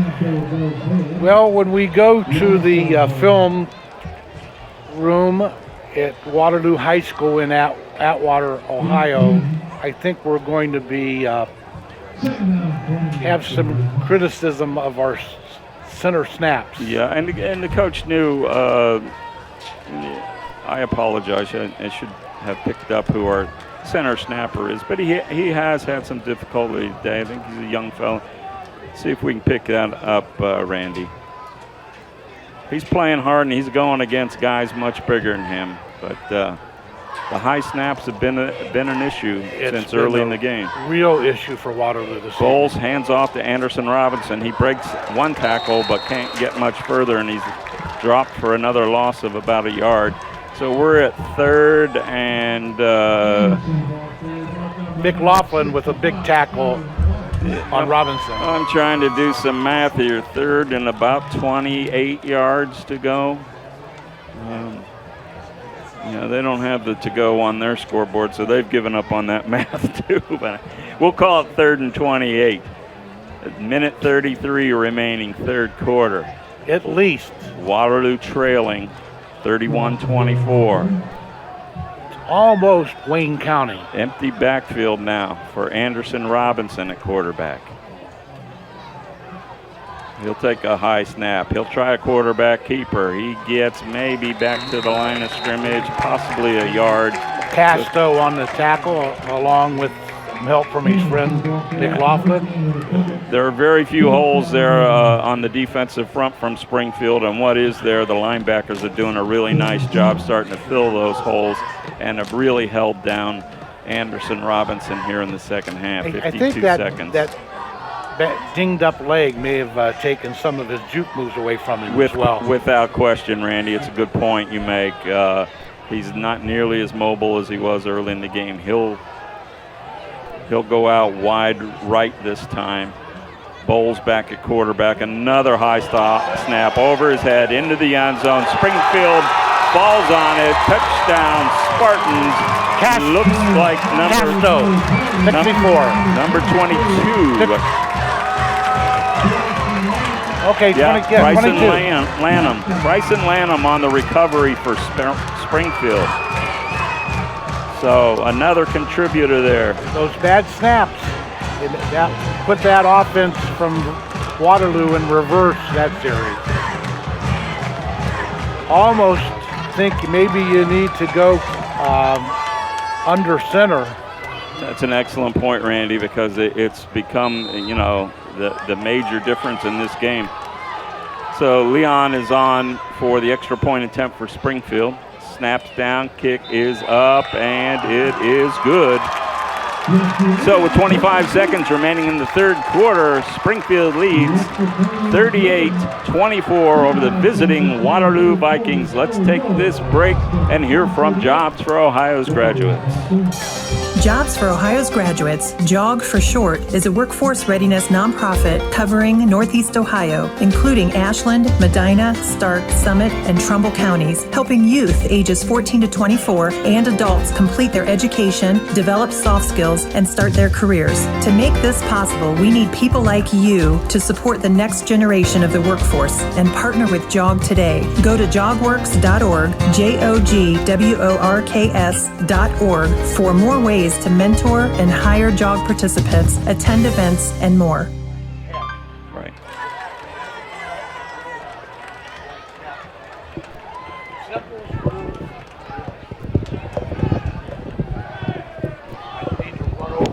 So we're back here at Springfield High School. The Spartans have just fallen on a fumble. Bryson Lanham on that fumble to give the Spartans their biggest lead of the night. And Randy, there you go.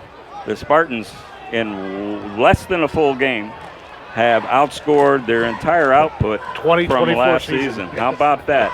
Good for them. 38-24, yeah. A little help from bad snaps. Yeah, but, well, absolutely. But it all goes in to accumulate your total score. Yeah, and I wonder how many of those went against them last year. So it evens out. Yeah, absolutely. And the game's not over. We still have plenty of ball left. We've got another quarter to play, and number one's on the field. So we'll see what happens here. Leon with a short kick this time. Ball falls at about the 30, heading towards the sideline. And does it go out? Yes, it does. So that'll get the Vikings an extra 5 yards. And with that, let's take a quick 30-second timeout and hear from Edward Jones Financial. If your saving for retirement approach involves the phrase, "I'll get around to it someday," Edward Jones can help. When it comes to meeting your goals, time can be on your side, and there's no better time than now to get started toward your retirement goals. Or if you're in retirement and want a second opinion, let's talk. Edward Jones Financial Advisor Vince Rosnack can help. Stop by or call Vince today at 234-571-9913 to set an appointment. Or stop by the office at 529 Canton Road in Ellett, across from Eastgate Plaza. So just 25 seconds left here in the third quarter. Waterloo has the ball, but they're now down 2 scores for the first time tonight. They trail 38-24. Bowles in an empty backfield for the Vikings. Looking to pass. Lofts it down the middle. He has a man open, but severely underthrown and almost picked off. For Springfield, that was number 24, Evan Delbrugge. I hope I'm getting that right. With the near interception. So that'll bring up a second down 10. And Randy, definitely the Vikings as a team now look like they're worn down. They don't have the kind of spring in their step they had in the first half. Things are a little slower developing, and that Springfield front is really beginning to put some pressure. They're pinning their ears and coming at them. And you're right, the smaller offensive line just those quick hitters. Oh, another snap over the head. Picked up by Bowles, but he's going to be sacked for another huge loss back inside the 15. They're going to mark it at the 15. So a loss of about almost 20 yards. Exactly 20 yards. So it'll bring up 2nd and 25. My coach told me, well, this is a long time ago now, okay? We mentioned this earlier. The equipment was different when I played. But he said, keep your butt down. Keep your so that when you look between your legs, when you snap the long ball, you cut off the punter's or the quarterback's head. Right. So the ball it's better to roll it to him than go over his head. Well, I really feel for the young man. So that's put the Vikings in a really big hole. We'll take this quick 30-second timeout, and we'll be back to see if they can pull it out and get back in the game here as we go into the fourth quarter.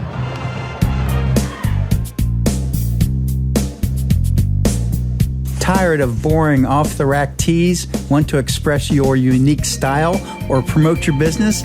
How about create an unforgettable memory? Call us at Screen Print Original, 330-414-1635, 330-414-1635. We bring ideas to life. We offer high-quality DTF transfers on a variety of apparel, ensuring vibrant colors and lasting designs, from custom creations to bulk orders, all for you. If you have an idea, give us a call at 330-414-1635, 330-414-1635. You can also drop us a line at screenprintoriginal@gmail.com.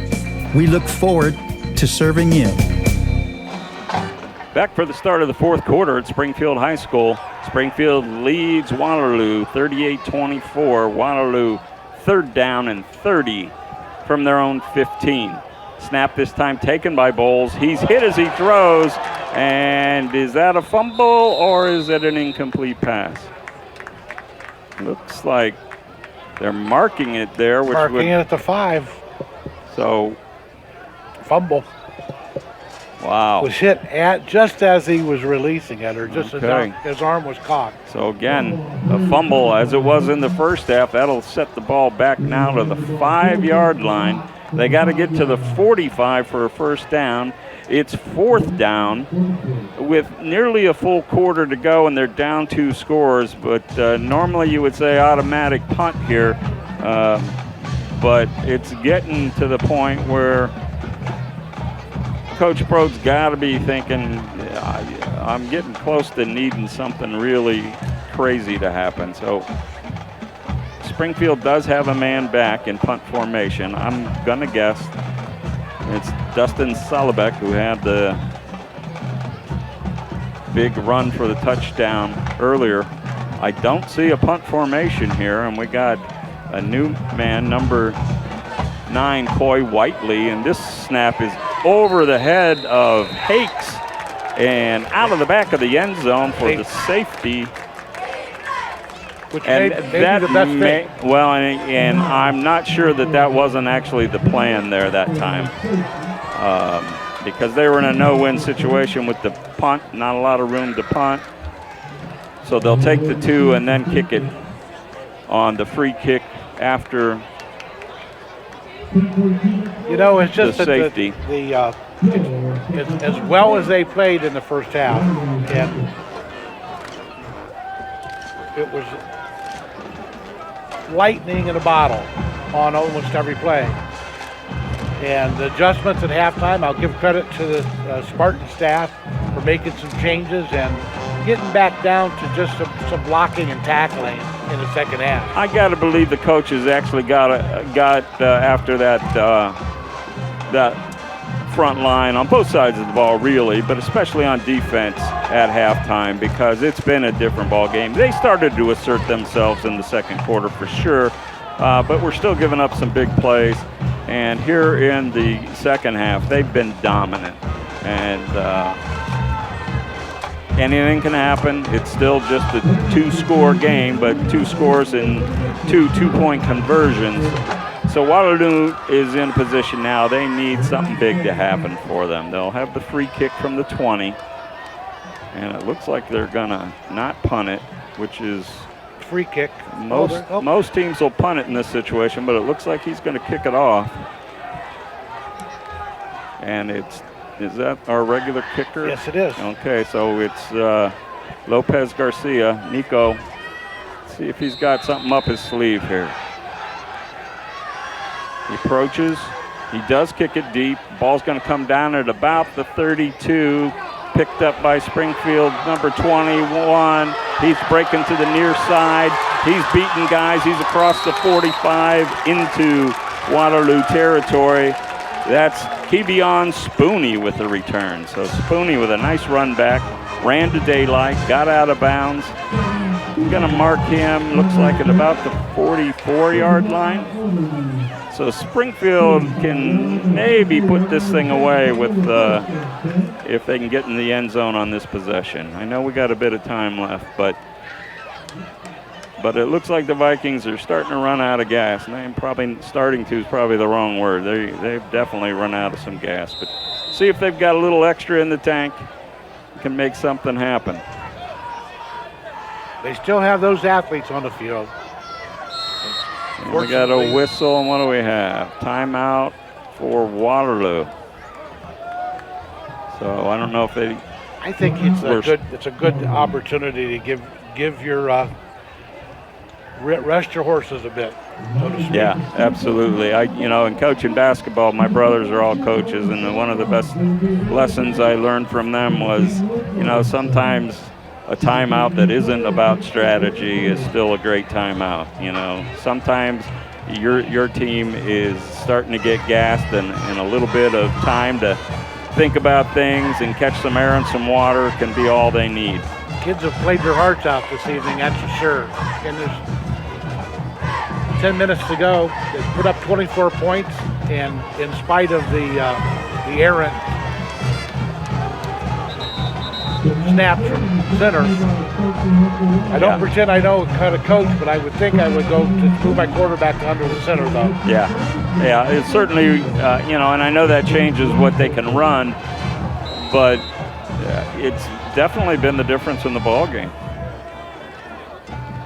Keller takes the snap, hands to Thurston up the middle. Again, another 8-9 yards from Thurston straight up the gut as Springfield's interior line starts blowing holes. He picks up 9. It's 2nd and 1. Now they're going to move it back a bit, so we'll call it 2nd and 2. Nico Garcia with that tackle.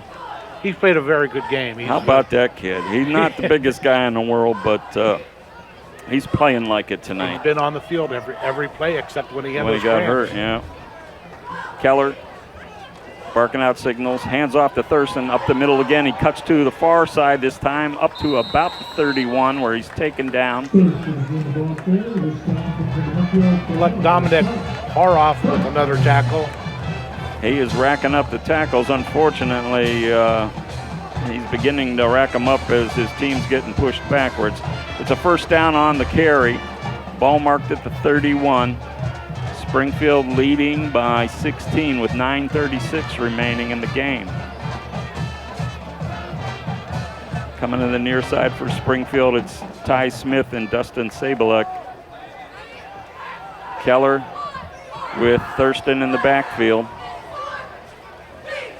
Takes a snap, hands to Thurston. This time he's bottled up and going to be for no gain, maybe a short loss. A host of tacklers in there for Waterloo. Looked like Brady Hakes was the main guy, got there first. A tackle for no loss, 2nd and 10.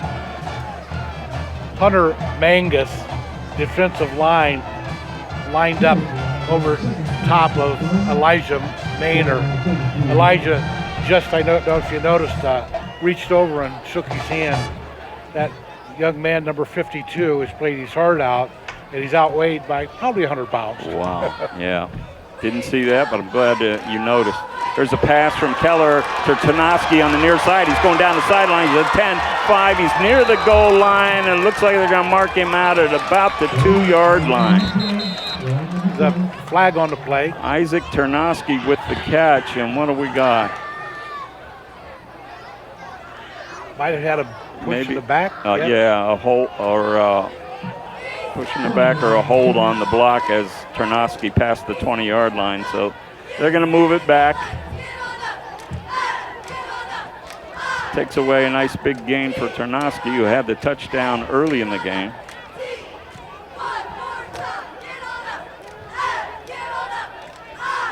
So 15-yard mark off.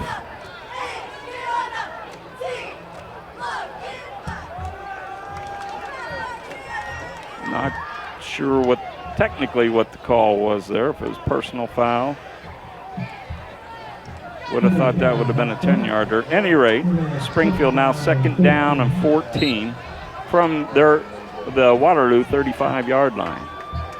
Keller takes a low snap this time and decides to run up the middle. He's got some blockers. He breaks away inside the 25, thrown down at about the 23, and here comes another flag. And I broke one of the main rules in broadcasting, Randy. You've never mentioned the lack of flags until the game's over. Oh, yeah, you did. You did it. Yeah, here they come, baby. Here they come. Somebody on the field. I think there is a midnight curfew, so somebody make sure we know about that on the field. Another guy down, another leg. Not sure if it's cramps or if it's a knee. Looking like cramps. Yep. Number 65, pulling guard Sailor McLaughlin, has played a whale of a game. Okay, we have a personal foul there against Springfield. Not sure what happened, but that's going to negate another sizable pickup. So we're going to march back the other way again. There's some things to build on for both of these squads as this game is going on. You've seen that, and again, the short-handed Waterloo with 6 or 8 really very athletic young men on the field, and fix those snap issues, concentrate on the things that you did good. The 9th grade quarterback has played an outstanding game, and not only has he been shown great leadership on the field, but he's scrambled and played very well, played his heart out. And you've mentioned it a couple times this evening that the big line that Springfield has, and this is something that the Spartans probably haven't had in these down years, is a large dominant line on both sides of the line. And an experienced one too. These are guys who are by and large all playing last year, were lettermen last year. And then to your point, Randy, you look across the field and there you go, count them up. 6 uniformed players on the sidelines for Waterloo. Okay, so that tells me there's 17 guys in uniform. I don't care how talented you are at the skilled spots. You know, it's hard to win a game in the trenches. Let's say Waterloo's even bigger than they are. You're still going to wear down with that few. So I know Nate Brode knows this, and I know he's going to fix it. But you got to get more kids out, and that's nearly impossible for the first-year coach. Although I'll say this, you know, Ben Lawley's done a great job here at Springfield. They got a nice, sizable backup unit on their sidelines to keep guys fresh. They've got almost 50 young men with red jerseys on them. Yeah, so we're still waiting for, it looks like one of the receivers down for Springfield. You have a small community like Waterloo, though. You don't have a whole lot to draw from. Right. And you really depend on all of the boys in 9 through 12. My goodness, it's Maynard who was down again, who got hurt in the first half and came back, and it looks like the same leg from the first half. We were just mentioning that nice gesture that he's had. Right, and you'd hate to see that. I hope he's able to be okay for next week's game, because he is a leader on their line, and they definitely need him. His injury was similar in the first half. Yeah, exactly. Like an intensive cramp that he just couldn't shake off. So hopefully that's what it is again. We just pray it is at least. So a 15-yard penalty negates the 13-yard pickup. So we've got second and about 17 or 18. Keller in the backfield, takes the snap, pulls it down, but gets hit in the backfield and going to be tackled for a loss, and here comes another flag. Might have been face mask. Yeah. Let's see. Back judge with the flag and the call here.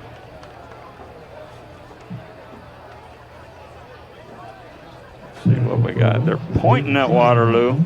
Keller's taking some shots this evening. One of the Springfield guys, Max Parker's got his hands to his side like, what? Holding. And that's probably why. So it's offsetting. We got them both ways. So Max, everything's okay. Offsetting penalties. And we'll play it again. And your jinx is still with us. 2 penalties on one play. I know. I take full responsibility. And I tell you what, for the first time tonight, we're a good distance away from the Waterloo fans, but a couple of them are definitely not pleased with that call. It's getting late, and guys are getting frustrated both on the field and in the stands. So. I'm sure there's some folks from Atwater would just like to see that clock keep running. Yeah, I think so. So Keller looking to take the snap. He does, hands it off up the middle to Lang. This time Lang to the 40-yard line. Lopez with another tackle. Lopez Garcia, I should say. So it's bringing up a 3rd and 19, it looks like. I'm going to say that number 6 is in the neighborhood of a dozen tackles at least. So, Randy, I'm going to remind you of something, and I'm surprised Bob Fritz hadn't come around the corner to remind us yet, but we have to do a player of the game. It's going to be a little tough this time because there's an obvious one, but he's probably on the losing team. So you got to think about, well, do I need somebody off the winning team? And there's been all kinds of guys from Springfield that have stepped up. So give that some thought, and we'll decide here at probably the next commercial break. Certainly has been a team effort, that's for sure. Yeah. Keller calls for the ball. He's under pressure. He's looking downfield. He's pointing at a receiver, but he's wrapped up and mauled along the sideline. And thankfully, no flag that time. He was getting pressure from 2 guys, from Coy Whiteley and from our buddy Dominic Haroof. Both there on the sideline. Mr. Lang didn't appreciate the hit along the sideline of his quarterback, but no flags that time. And now what do we got? We're actually gonna punt the ball, a real punt. A punt? Yeah, a real. What is that? Honest to goodness punt. And it's who's our punter? Is it Keller that's punting? It looks like it is. Colin Keller, quarterback. So maybe it's not a punt. Please tell me it's a punt. It is. And it's not Keller. 22. It's Bryson Lanham. Lanham punts it towards the sideline, and it takes a Waterloo roll back to about the 33, so a short kick. With that, let's take a break. Let's take this 60-second timeout.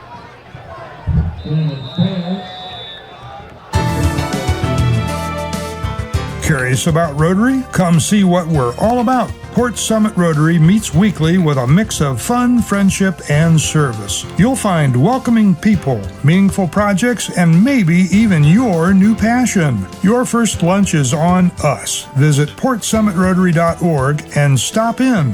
We'd love to meet you.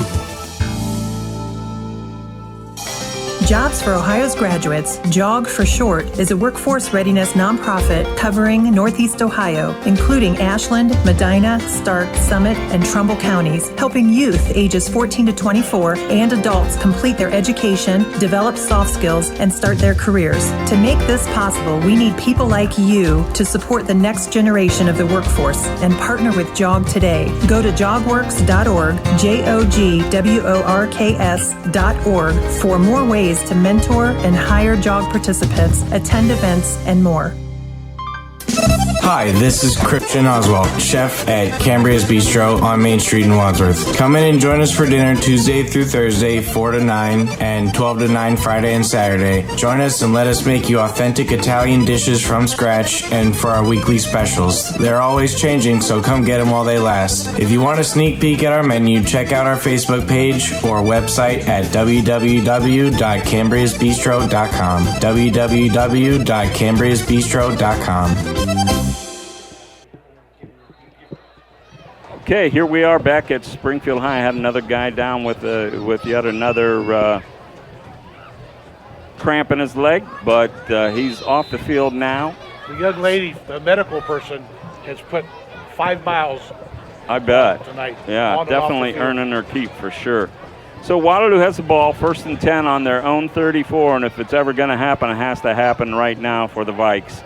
They're down 16 with less than 6 minutes to play in the game. Snap goes to Anderson Robinson. He's rolling right now. He cuts back to the left. He's got room up the middle. He makes a little move, and he's got about a 4-yard pickup before he's taken down on the far side. Looked like maybe number 69, Max Parker, on the tackle. Or Skylar McLaughlin, maybe. It's getting that time of night. It's a little darker, and on the far side, it's sometimes hard to pick these numbers up. Any rate, a pickup of 5, 2nd down 5.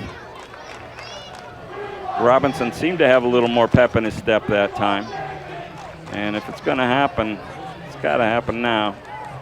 Anderson Robinson at quarterback, empty backfield, spread offense, and a little bit of movement, but no flag, thankfully. Robinson scrambling in the backfield, coming to the near side. He's got pursuit, but he beats that. He's crossed midfield. He's got the 1st down and out of bounds at the 48.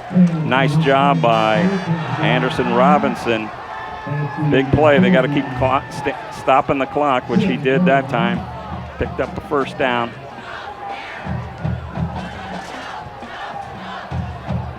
I mean, we're doing the best I can, or best Randy can, to keep up with him tonight. But I have him unofficially at 150 yards rushing. Just on rushing, yeah. And then he's got the pass for a touchdown. He's got the reception for a touchdown.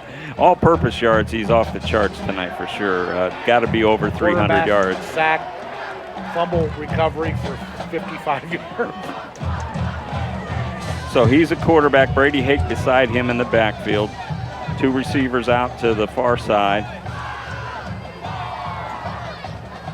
Whiteley to the near side, lining up in a back position, kind of moving, no call. Pass over the middle, batted down nicely by number 6 for Springfield. That's Marty Thurston doing it on both sides of the ball for the Spartans. It'll bring up 2nd and 10. 4 minutes, 47 seconds left in tonight's game.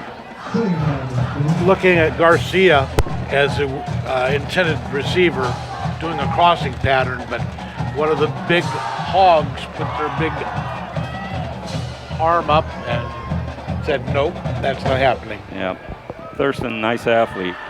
He's tall. I wouldn't, he might be a little offended with the hog reputation, but maybe he likes it. He is a linebacker, and those guys like to be thought of as You got to call those guys meat. There you go. So back at quarterback is Anderson Robinson. He takes the snap, looks left, now sprints out left, got room to run. He's going to take it up the middle, cuts back up the middle to the left side, far side. He's got room. He's inside the 10 to the 5 and into the end zone. There's our man. And I see you pointing, 47 yards. Okay. I thought you were pointing to a flag, and I was going to have a conniption, I think. So, Keyshawn Anderson Robinson with an amazing night tonight. That should put him right about just about 200 yards rushing, to say nothing of his receiving and passing. He cuts the lead. Oh, wait a minute. What do we got here?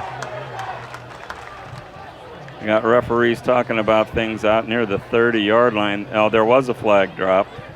It's being picked up. I'm telling you, we're not getting a lot of favors from our ref in terms of signaling up what the call is. So there was either no call or it went against the Spartans. At any rate, it is a touchdown. It makes it a 40-30 ball game, and you got to believe Waterloo's got to go for 2 here to try to make it a 1-score game. And I tell you what, Keyshawn Anderson Robertson is gassed. That poor guy can barely stand up, and yet he's going to be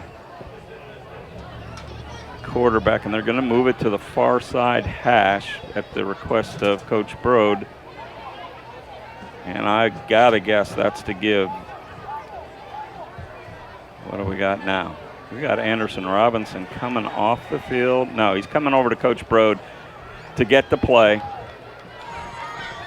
And I'm surprised that the huddle clock's not running. So apparently they've got time to get the play called. Here we go.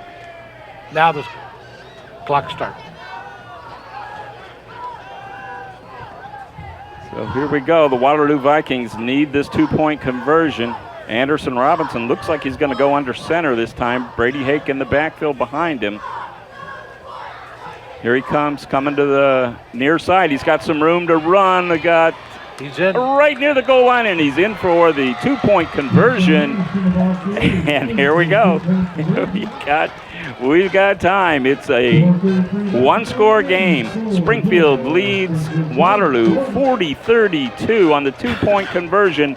Let's take this timeout to hear from the stable. Horse racing is a great sport, and now you can have a horse in the race. Own a little and love it a lot. Thestable.ca is an award-winning horse ownership experience. Purchase as little as 1% of a racehorse and pay a set monthly fee. No surprises, modest investment, low risk, and completely accessible and transparent operations. Thestable.ca offers a unique, engaging racehorse ownership experience and features great customer service and consistent updates about your horse. Our innovative video production team tracks your horse's training progress, and clients are encouraged to visit the horses at any time. Thestable.ca is right for harness racing, and if you want to have a horse in the race, it's right for you too. For more information about The Stable, email Anthony at thestable.ca or call 519-400-4263. So here we are, just when we thought things were wrapping up and Springfield was going to put one in the books.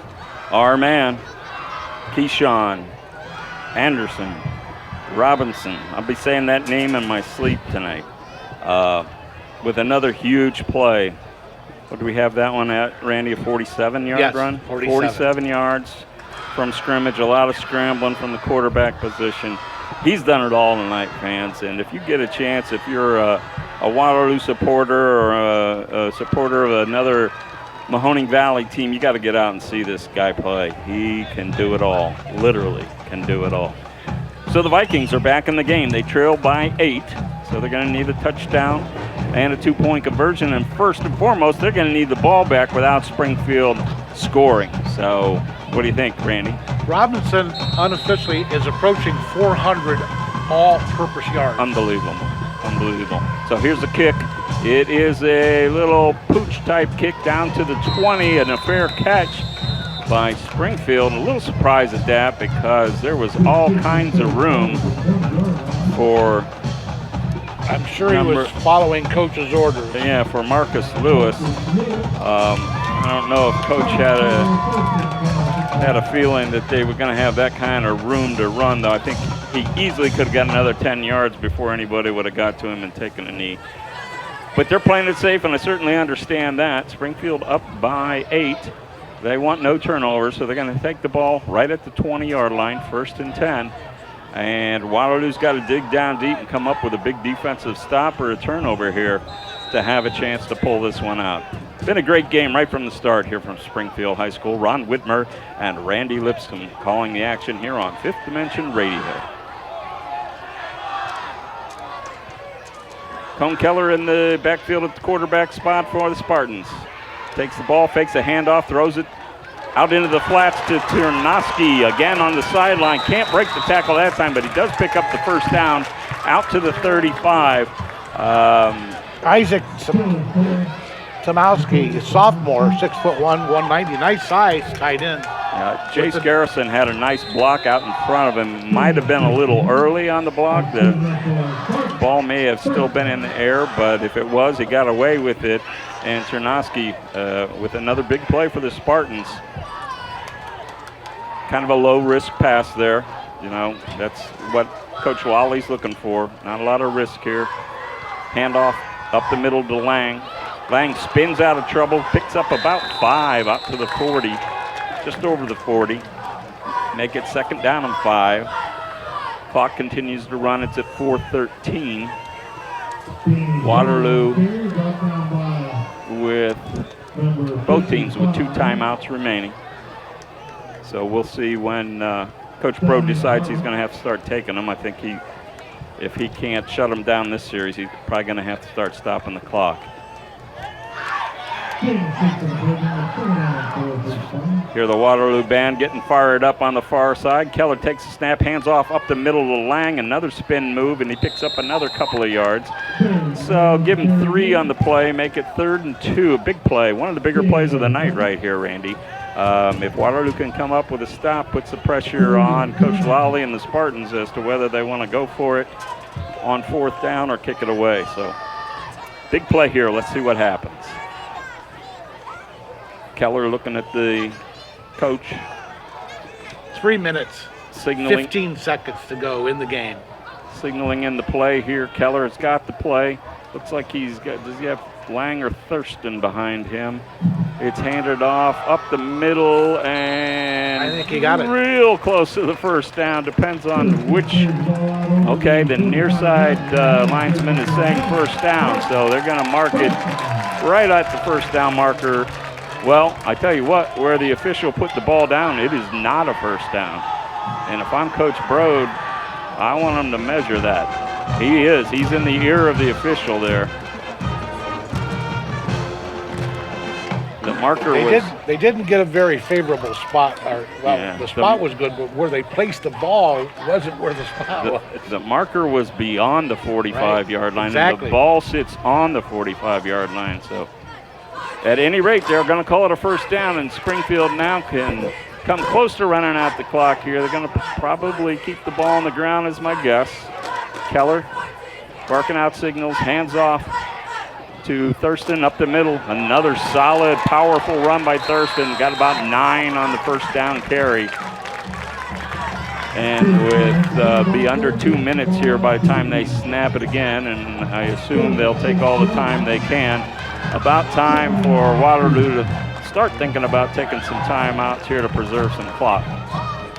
Well, Springfield is going almost strictly with Lang and Thurston alternating and tailback. Yeah, here in the 2nd half, Thurston with his power and that big offensive line, he's getting 10 yards a pop pretty much, 9-10 yards a pop going right up the middle. Thurston's 200 pounds. He's a good-sized running back. Keller takes a snap, hands to Thurston again, up the middle, give him another 7 or 8 yards and another 1st down. They'll stop the clock and a timeout from Waterloo. So Waterloo has just 1 timeout left. They trail by 8, and it's a 1st down for Springfield. So now, this is what makes a good program, Ron, is you pin your ears back, put your offensive linemen, and no mistakes. Right. No jumps, no jumping off sides, no fumbles. You just grind it out. Yep, absolutely. And if you get the 4th down, if you don't pick up another 1st down, you just kick the ball down near the end zone and force Waterloo to go the length of the field with a few seconds left. So we'll see what happens here. I want to remind you to stay tuned for the post-game show. We'll have our player of the game announcement. Boy, I should be in bed by now, and I think we had a great crowd here to start, and then a lot of them are hanging in there, but it's been a fun game to watch. It's almost 10:15, so it's been a long one. With all the cramps. Yeah, absolutely. And you know, that's a great point, Randy. I wonder, and I got to believe that many of the other games in the area tonight were probably having very similar problems. You had a long, hard summer preparing for the season. You got a break of a couple of cool days, and then here we are tonight. I'm not boiling hot, but very humid. So the guys are sweating like crazy out there, and they're losing a lot of fluids. So I'm going to guess here, but we probably had at least, 6-7 stoppages for cramps alone, maybe more. It's amazing when you look at Waterloo. Those young men have been on the field the entire game. My hat's off. Regardless of what happens here, either way, what a performance by that team of young men. So here we go. First down, 10 for Springfield. They want to protect the ball here. Keller gets the snap, hands it to Thurston up the middle. There he goes for another 7 or 8. And the last time out for Waterloo is taken. I think now they got to be thinking get the ball back. Let's take a quick time out here and hear from our friends at Cambria, who will be sponsoring our post-game show.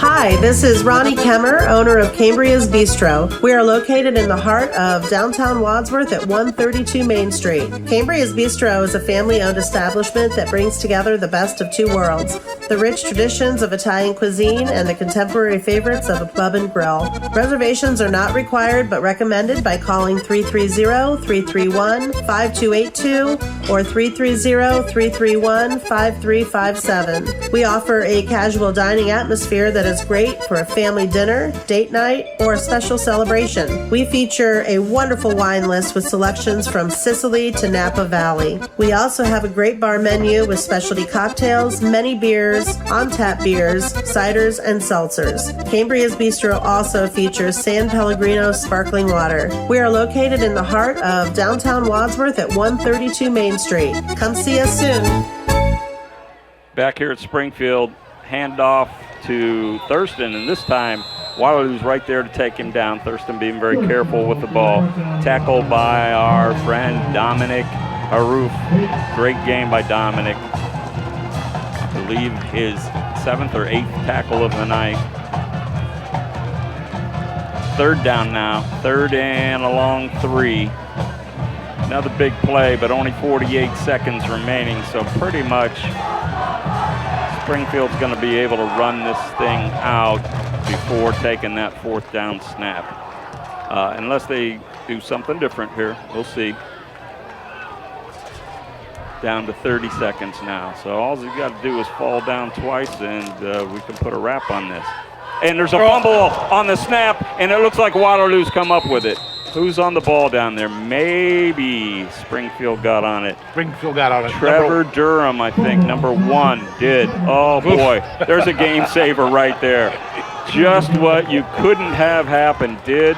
And it looked at first like maybe Brady Hake or one of the other linemen got on it for Waterloo. So are you going to give number 1 another chance?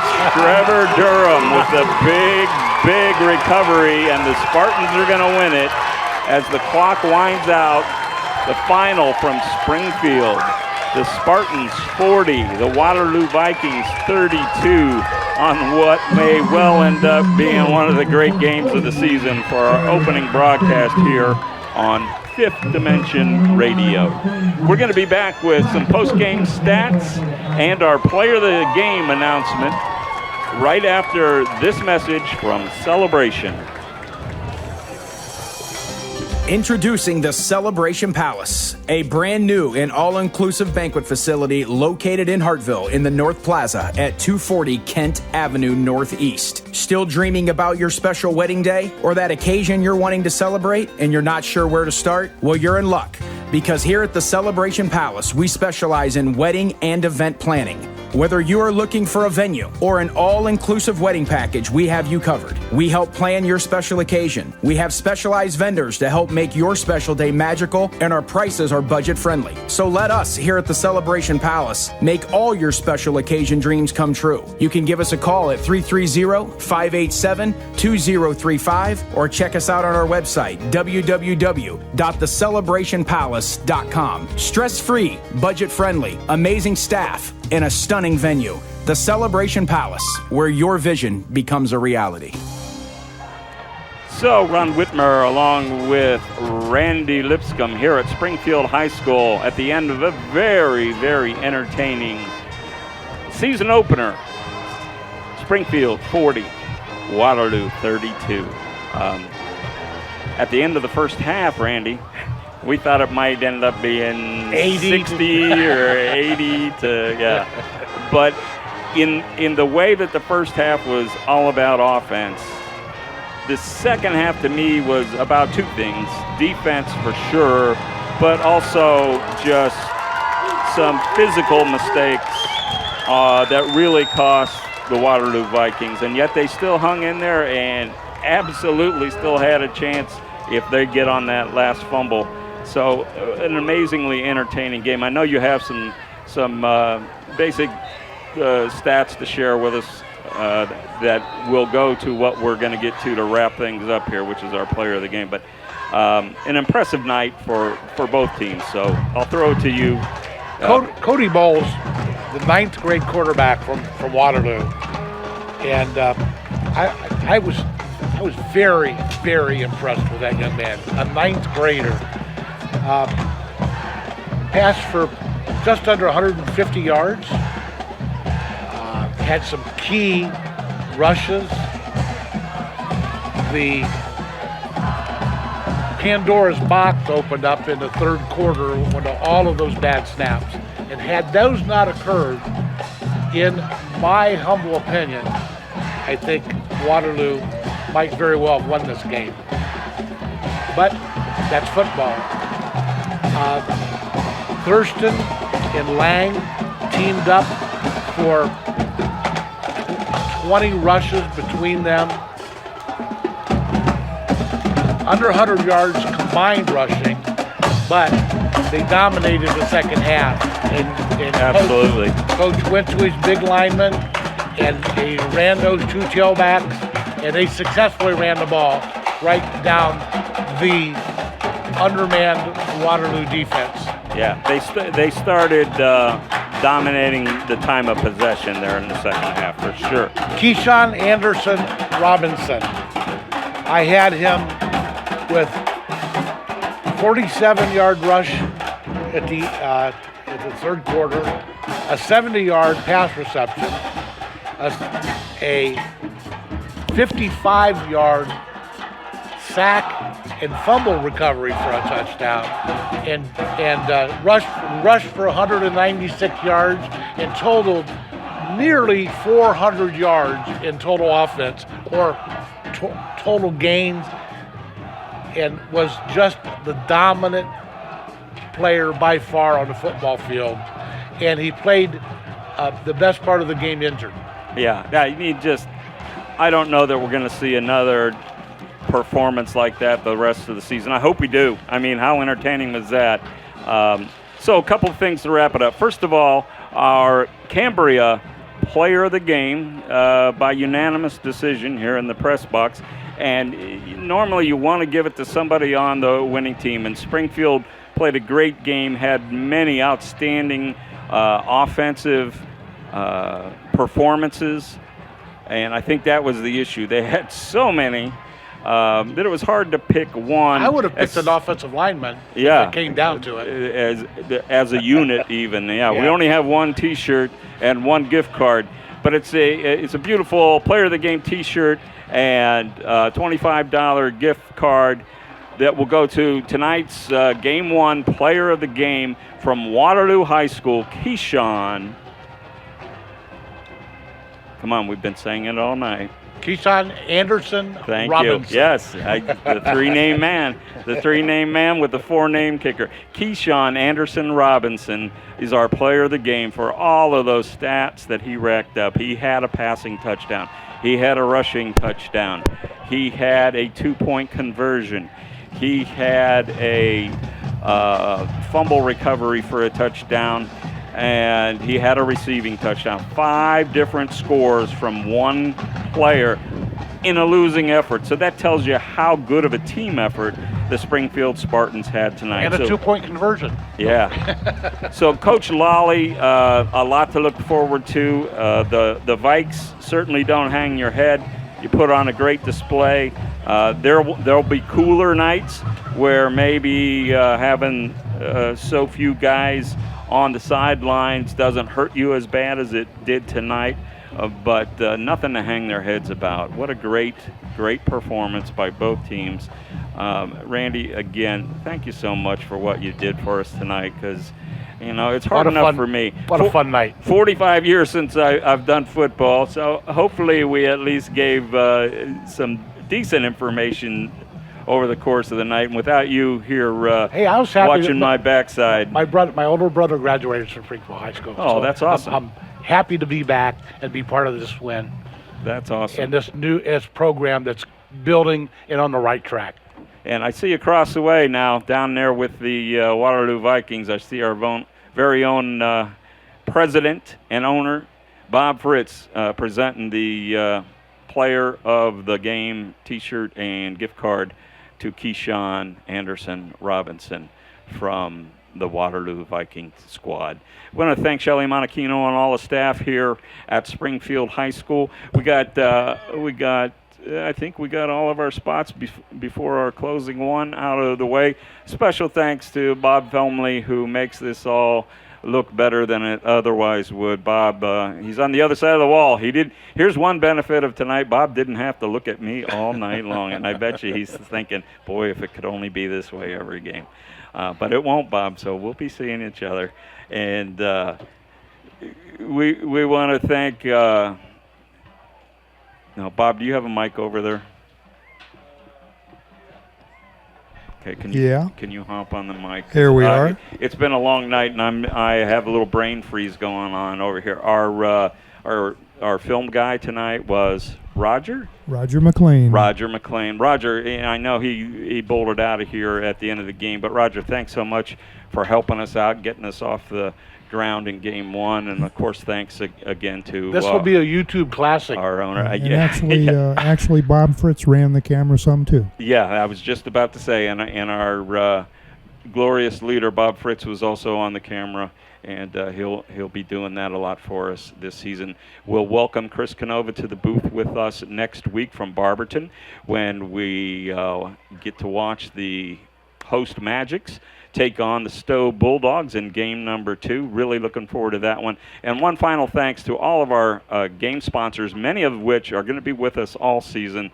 So that makes it so much easier for us to invest in the program here and build it and make it better and better as we go. I think some really cool things may be in the offing here in the not too distant future. But in the meantime, you will be able, and this is from Bob Fritz, not from Bob Felmley. So, Bob, if he told me wrong, then you feel free to jump in and correct. But good chance that the video with audio portion replay of this game will be available on YouTube on the Fifth Dimension Radio 10 Cent Beer Night YouTube page.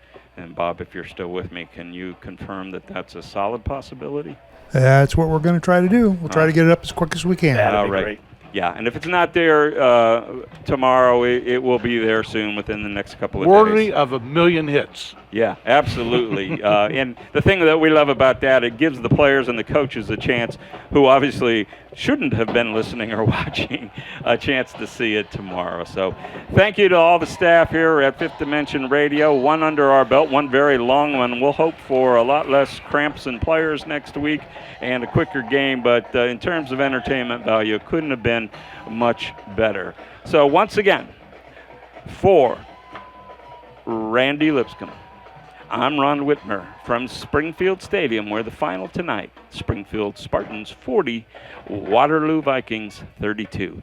Thanks for listening, and one last message here from our friends at Screen Print Original.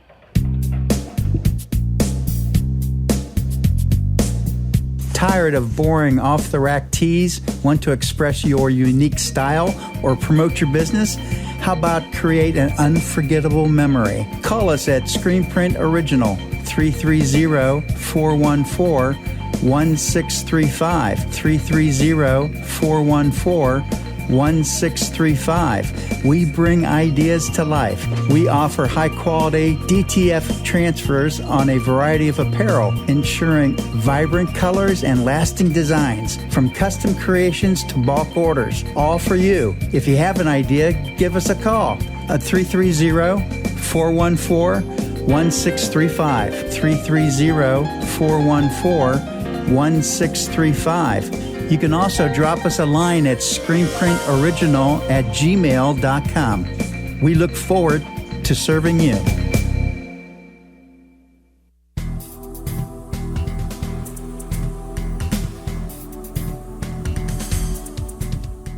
You've been listening to Fifth Dimension Radio's Sports Special, where we bring you live high school sports. And we'll be announcing more exciting games coming up in the near future, so keep it on Fifth Dimension Radio. This is your announcer, Bob. Good night.